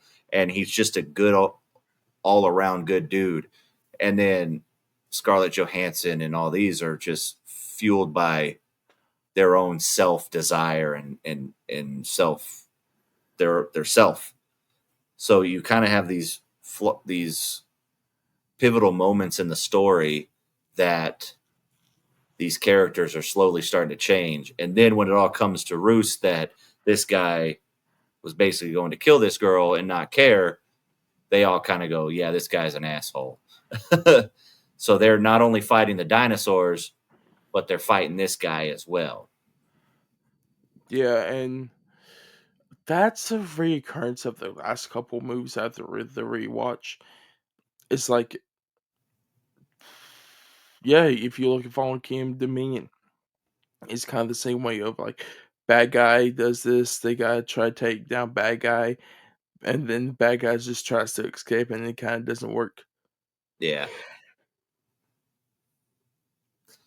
Yeah. But when they get down, and so the bad guy gets into one of the Jeeps and fucking drives away. Scarlett Johansson and the family, they end up being in this like underground storm tunnel. Um, and the bad guy has the fucking samples on his handcuffed to himself, and he drives off. So then you get to Duncan and Dr. Loomis as they find the big fucking the the big cage where the beginning of the movie happened, and they go, what the hell was in this thing? And then they still are fighting these I don't even know, the velociraptor things in the storm drain because they get in there. Yeah, uh and then of course Scarlett Johansson gets down there, kills one of them, and they're all kind of moving down there. And then was it they kill the one and the other one comes behind them, and they're stuck in this area, and they're trying to get through it to open up this hatch so they can get out. And they got one coming through the roof, and it ends up dropping down, and they end up getting the gate open because the little girl goes through it and pushes the button. But while she's doing that, that big fucking dinosaur is right there. And it's hilarious because as they open the gate, that fucking the bad guy is driving with the with the Jeep, and that big dinosaur fucking jumps and or grabs the guy, eats him up, and the fucking hand comes down with the briefcase. oh yes, I forgot about that because I'm thinking there's always in these movies, there's always a body part that comes out somewhere. I'm thinking, where's the body part at? And it's just the hand laying on the floor, on And the ground. wasn't that like a scene from Predator? Was it? Wasn't it? I don't know. I haven't seen Predator. I think so. I can't remember. But and then they're trying to get to this raft, because the helicopter was coming. They missed the helicopter. That fucking big ass dinosaur rips that helicopter apart. And You kind of think that hope is lost right there. yeah, so you're kind of like, ah, shit. So they try to get to this boat with that big D-Rex chasing them. And they get to this dock and they're trying to get it through. And this is when I thought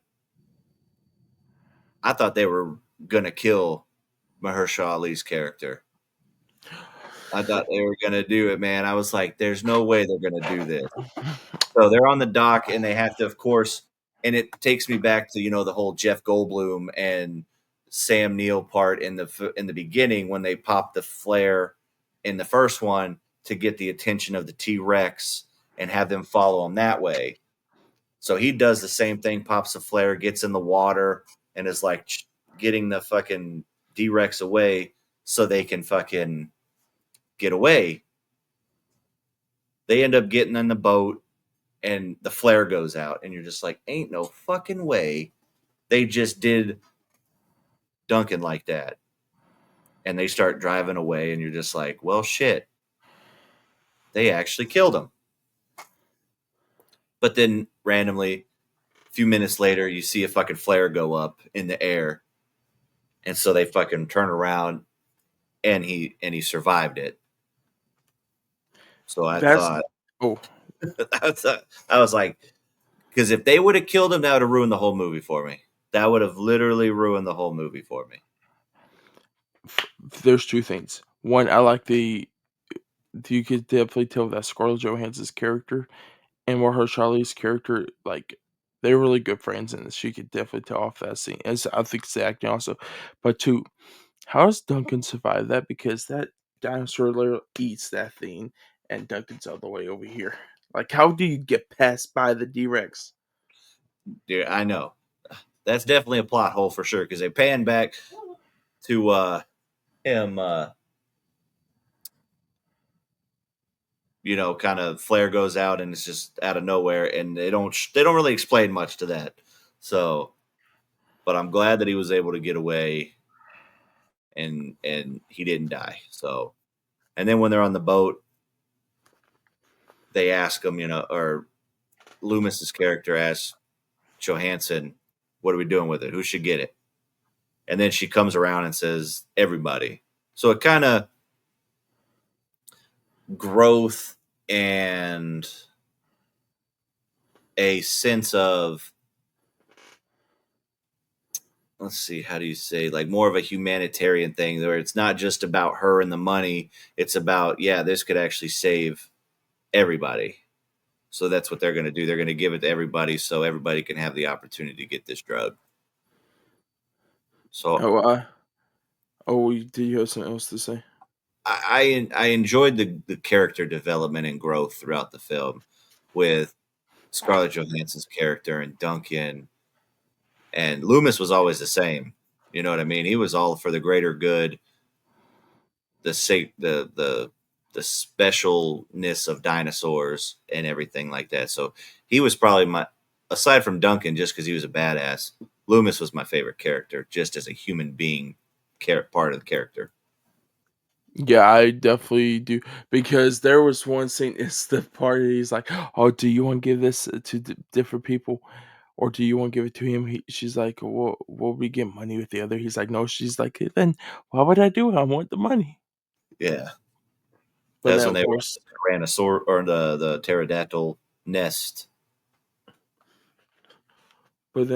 like you said, by the end of the movie, she like comes back around and they give it to the actual, like they're gonna give it to everybody, Yeah. which could set up for more movies in this franchise. Oh yeah, because this one already made. $500 million so far.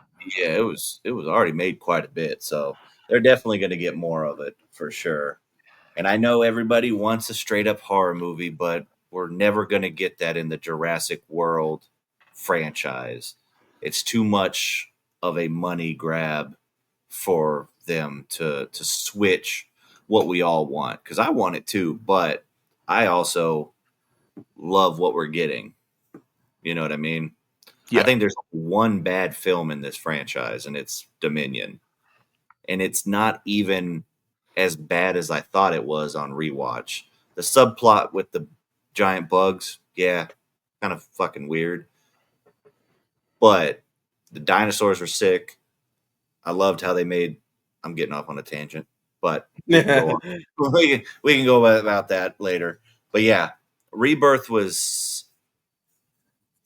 it was everything that I wanted it to be, in my opinion. So is that mostly everything for you for Jurassic World Rebirth? Yeah. Okay. So with that being our review for Jurassic World Rebirth, we're going to do our rankings of the Jurassic World franchise. We're going to snake back and forth from worst to best. Of course, there's 7 films in this franchise, hopefully 9 by the time this trilogy ends, if we can get a trilogy. Which, before that, do you think there will be 2 more movies? I know we were talking about box office like a couple minutes ago, but do you think there is a story to go from? Yeah, I think they'll it's kind of hard. As much as I enjoyed this one, I feel like they should just kind of end it because I mean, I know everybody wants the magic from the first one, but it's never going to happen. So, I feel like this was a very solid entry to the franchise and it should just carry off on that. Unless they want to go straight horror, nothing is ever going to live up to the people's expectations of the first one. You know what I mean? Like I told you, like I like this one, but I know Dominion. A lot of people don't like Dominion, but if you wanted to end the franchise, you could. You kind of did have like the perfect ending to it all without doing this one. Yeah. Because I was shocked when they announced that this one was happening. I'm like, "You doing another one?" I'm like, "How is this going to tie in?" Yeah. Because when that one ended, when Dominion ended, and they were talking about the whole Cretaceous period, I thought they would go into Cretaceous, like it would be like Cretaceous Park or Cretaceous World because they had all those creatures there Yeah. and like dive in that, but then they went back to the Jurassic. Yeah. Like I said, they'll definitely do more because of the box office numbers for sure. Most definitely. So let's get into our rankings. So we're going to snake back and forward. So Goops, I'll let you go first. So what is your number 7? All right. So I don't think it's any shock, but it's Jurassic World Dominion. Yeah, my number 7 is also Dominion. Can I talk? You want to talk a little bit about this? Oh, I mean, I don't think it's as bad as everybody says it is. Like I said, the subplot with the giant bugs and locusts and that's eating all the crops and that's going to destroy the world and stuff. I mean, it's a little wonky and kind of weird, but it also dives a little bit into corporate greed and corporate, I guess, corporate greed, but also just the fact that they only care about profits over people. And it delves a little bit into that. Um, because I mean, let's be honest, there's people that want to get rid of the Amazon rainforest and politicians and in Brazil and all that stuff that want to get rid of the Amazon rainforest, which will kill everybody on this fucking planet because that's where 80% of the world's oxygen is produced. So you got people that want to do that. So it has that type of flair to it. So I get why they threw it in, but it didn't necessarily need to be fit in a Jurassic World movie. So what you're saying about corporate greed and everything. So what I think they done this subplot is what because after just like rewatching it like 2 to 3 hours ago, for like rewatching it since I saw it in the theater back in 22, I think they tried to finish the whole story with Maisie, Yeah, with like her being like the first ever like human being cloned or yeah, like brought back. And I think it kind of explains it very well. It kind of does that because they're trying to find, of course, like her mother, like she wasn't cloned, like her mother, like technically cloned herself, but she was also trying to. She always wanted a kid, and she was trying to fix what was wrong with her so her daughter could live, and I think that's why. And this doctor is he needs to stop.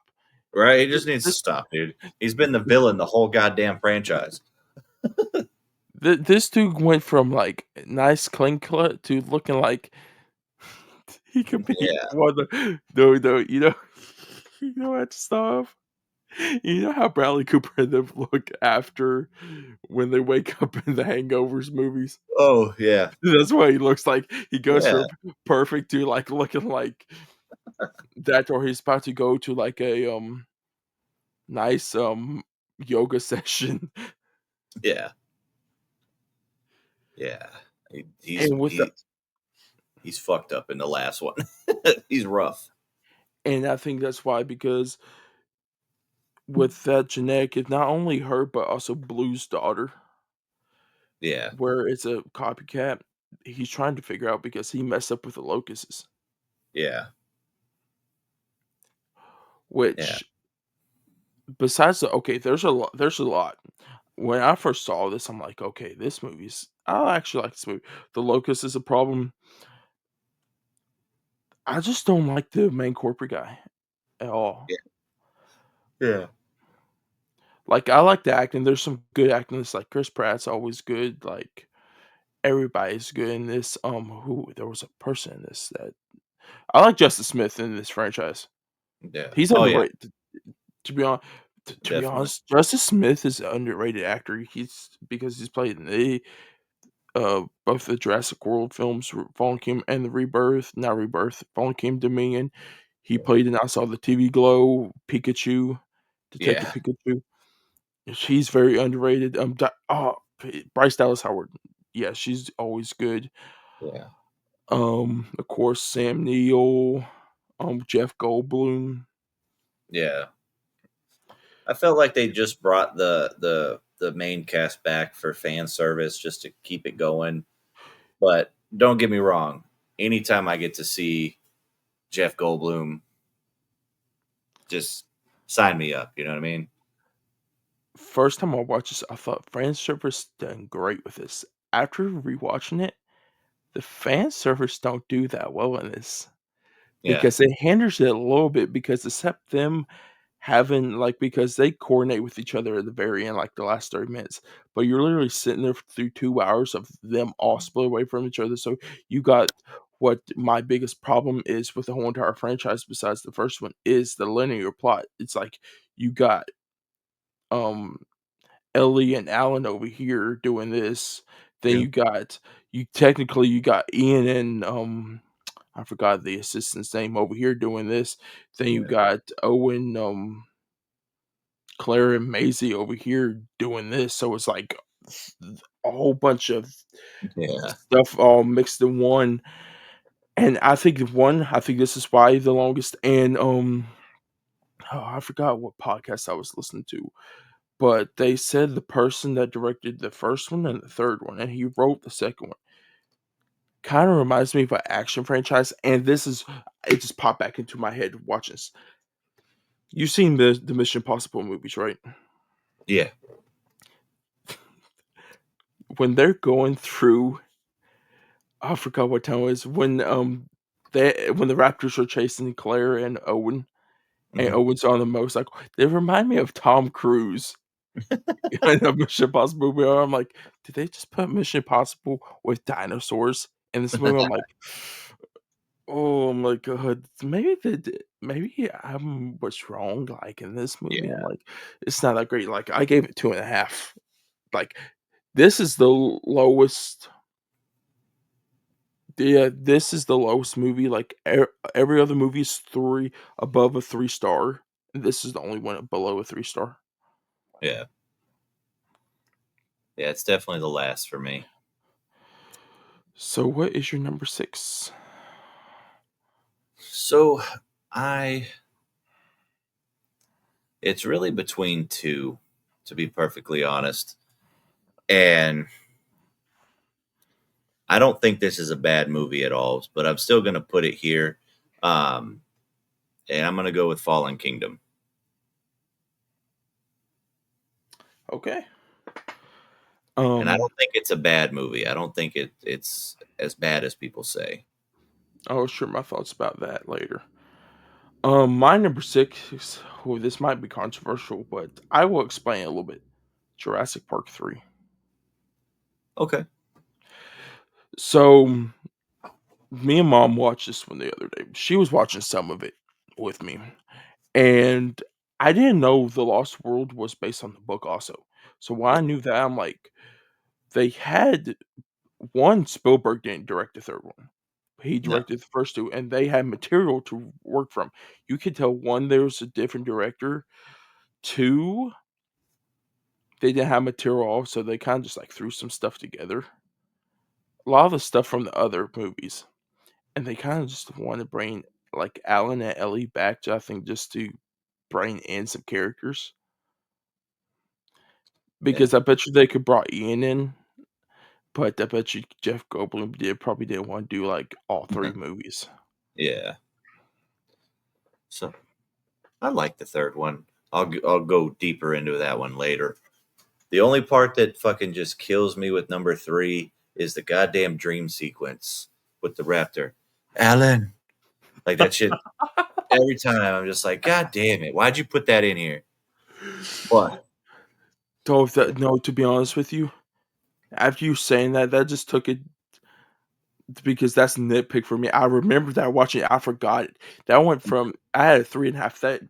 That goes back. Yeah, let me fix that right now. That goes back down to a 3 star. That was 3.5. Now it's down back to a 3 star because of that.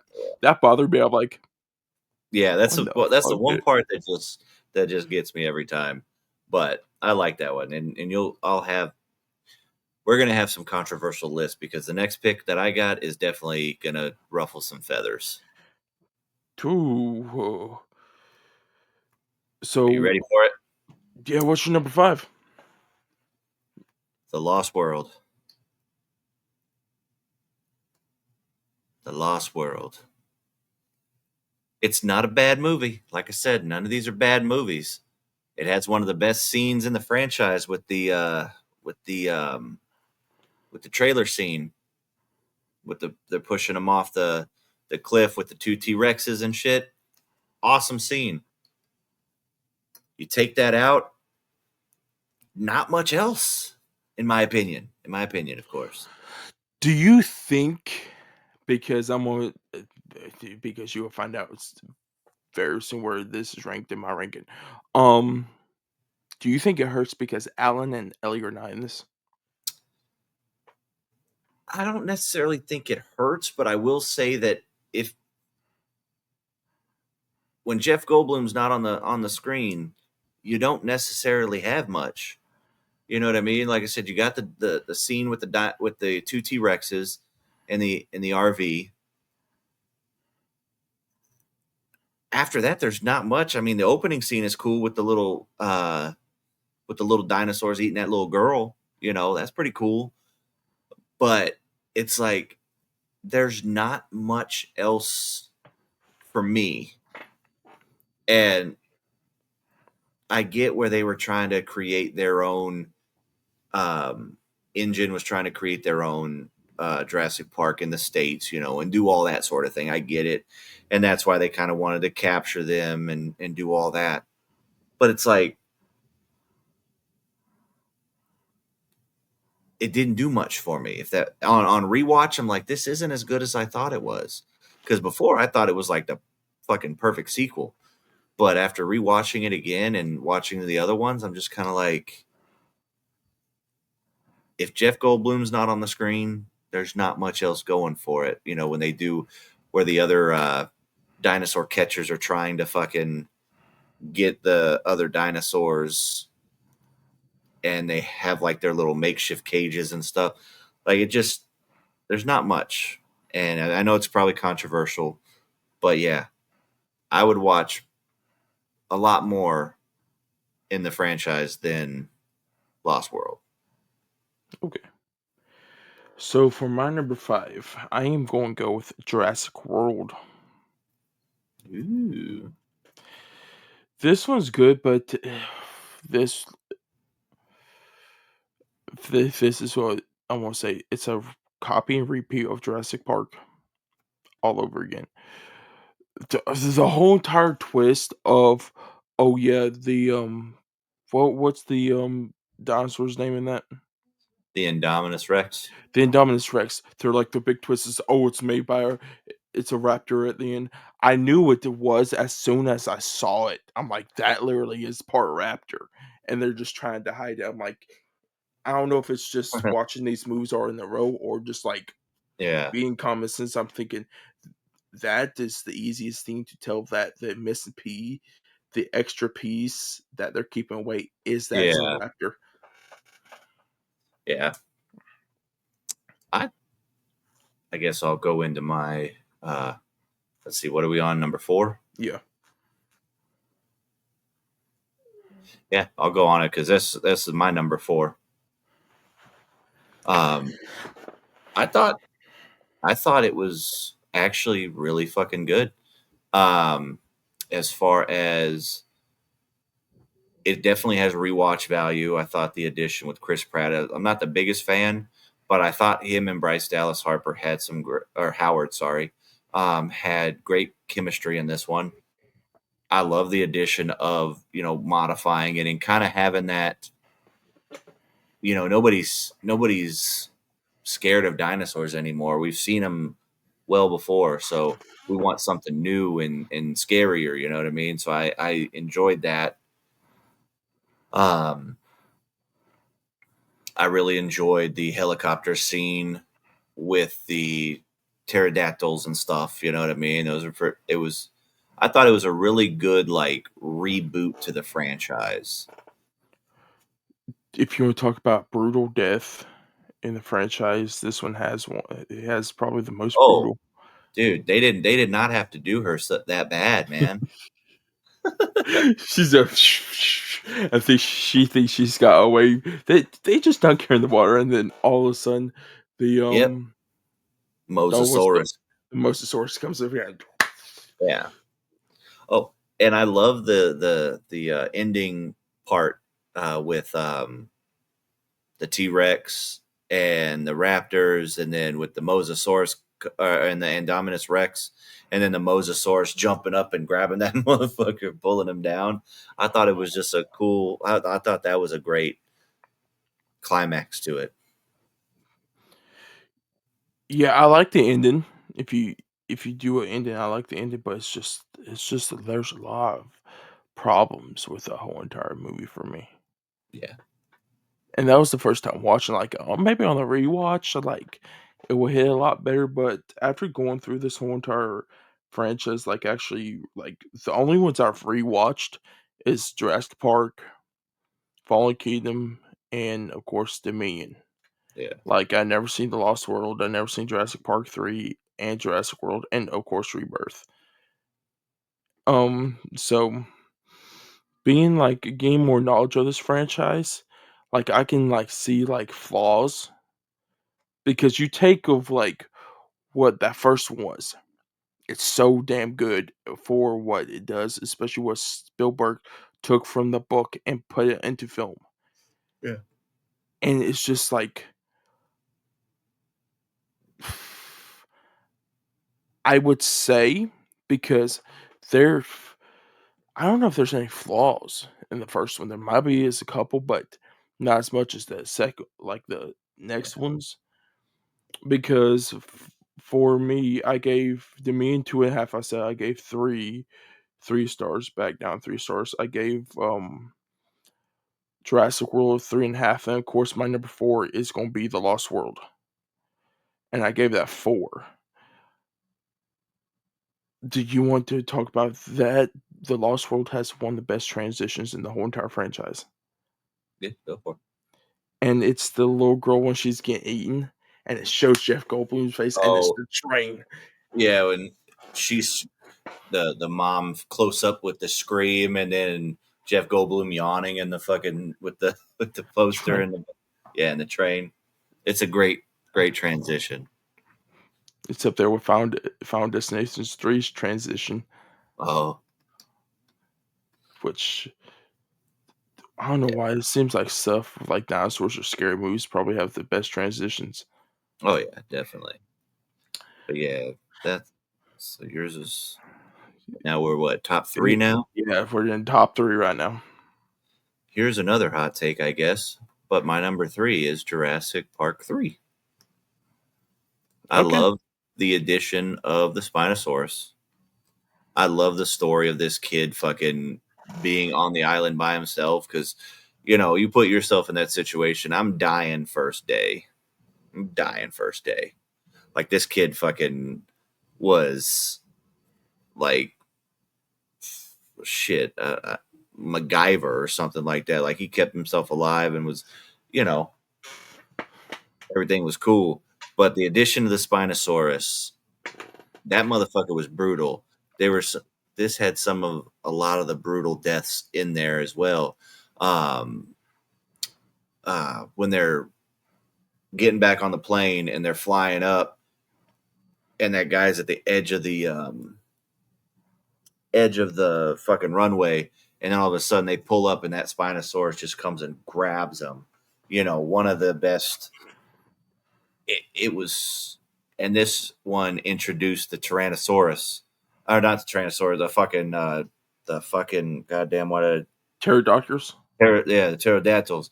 When they get in that fucking thing and the fog, and they're walking on the bridge, and then you see that fucking silhouette coming.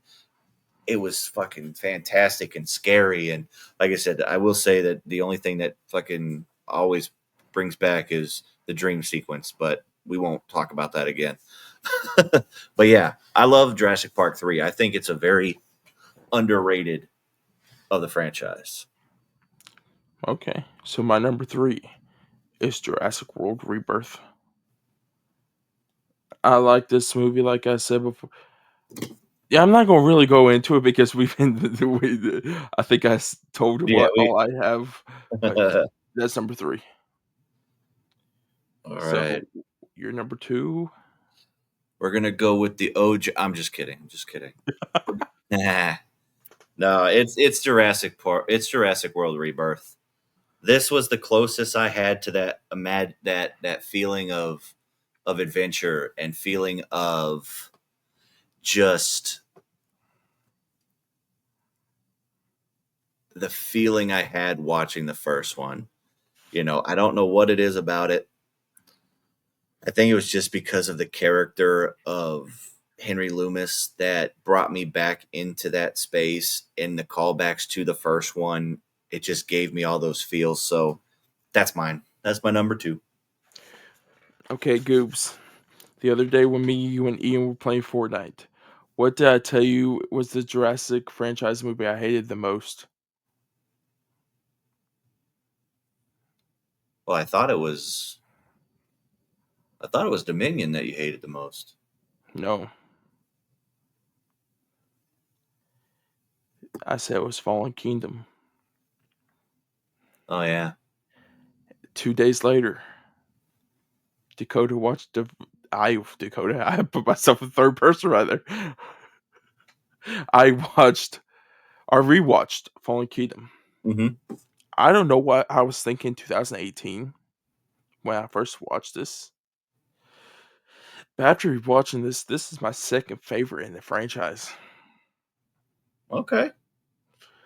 Okay, to be honest with you, the beginning of them going back to Jurassic World and seeing the aftermath of 3 years of it's flooded, and you see the attack of the dinosaur, of them trying to get the Indominus Rex bone, and you see Yeah. the gate. Oh, like it's get stuck, and the Mosasaurus just like swims out.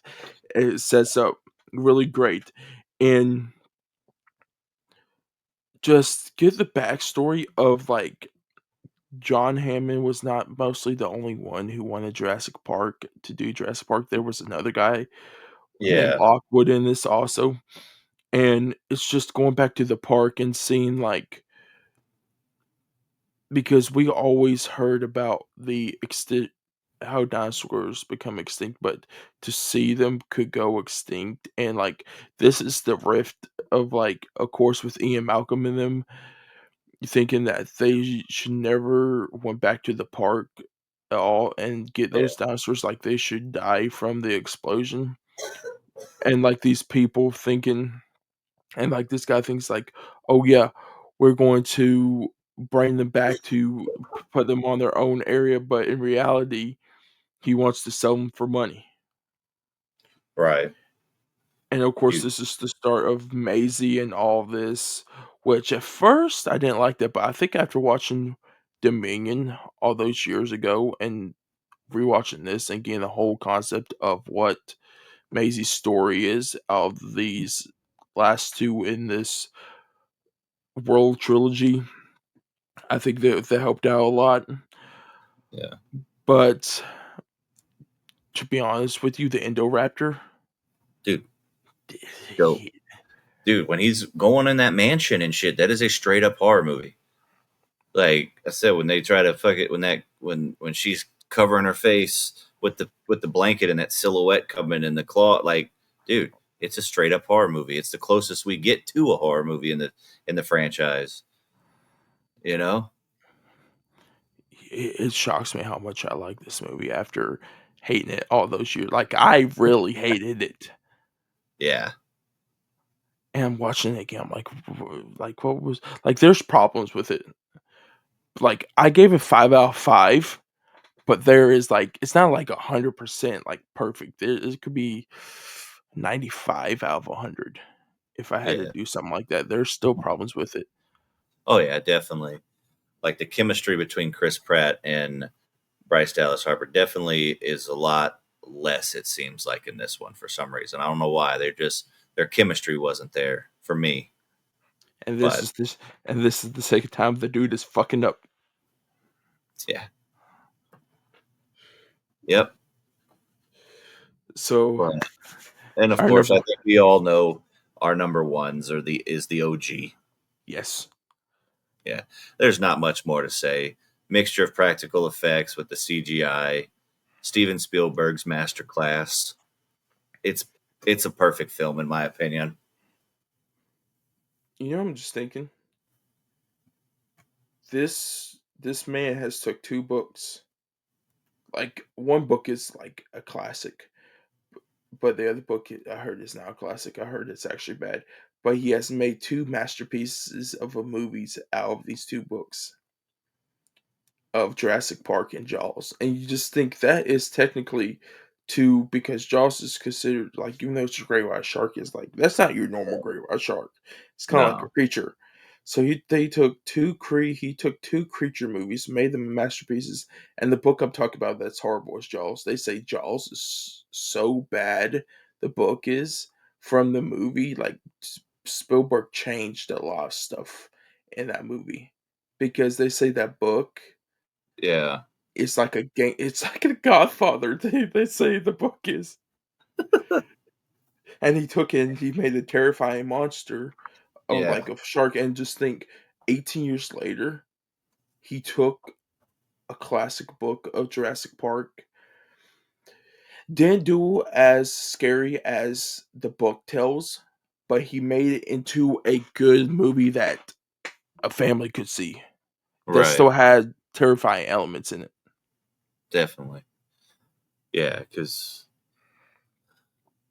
it's crazy to think that Jaws was PG.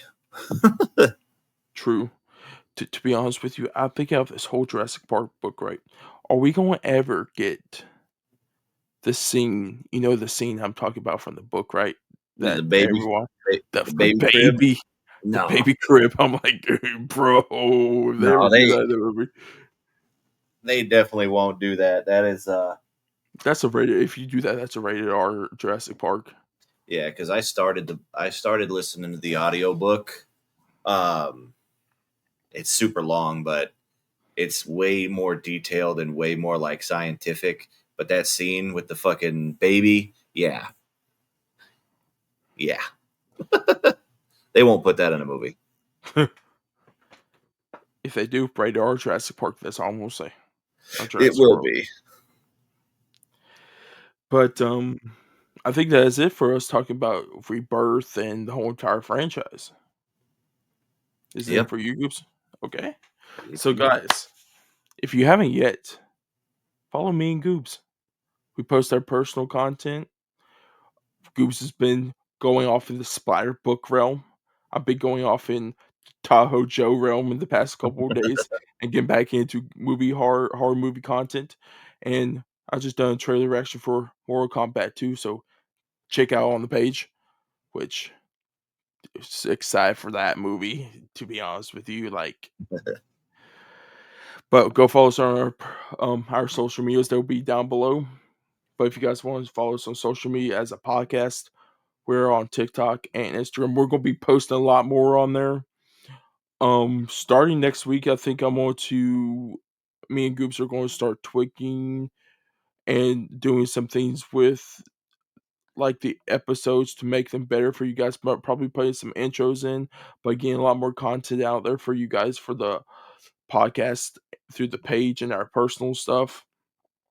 So we can start building this podcast even bigger and have a bigger, I would not say fan base, I would say probably bigger, community. yeah, community. I was supposed to say family. I'm gonna go the Dominic Toretto route. So if with that being said, if you guys are listening to the audio version and this is your new first time here, give us a 5-star rating. Hit that follow button if you guys want to stay with us. If you guys are watching us on the video version, hit the like button. Tell us down below what you guys think about Jurassic World Rebirth or anything of the Jurassic franchise.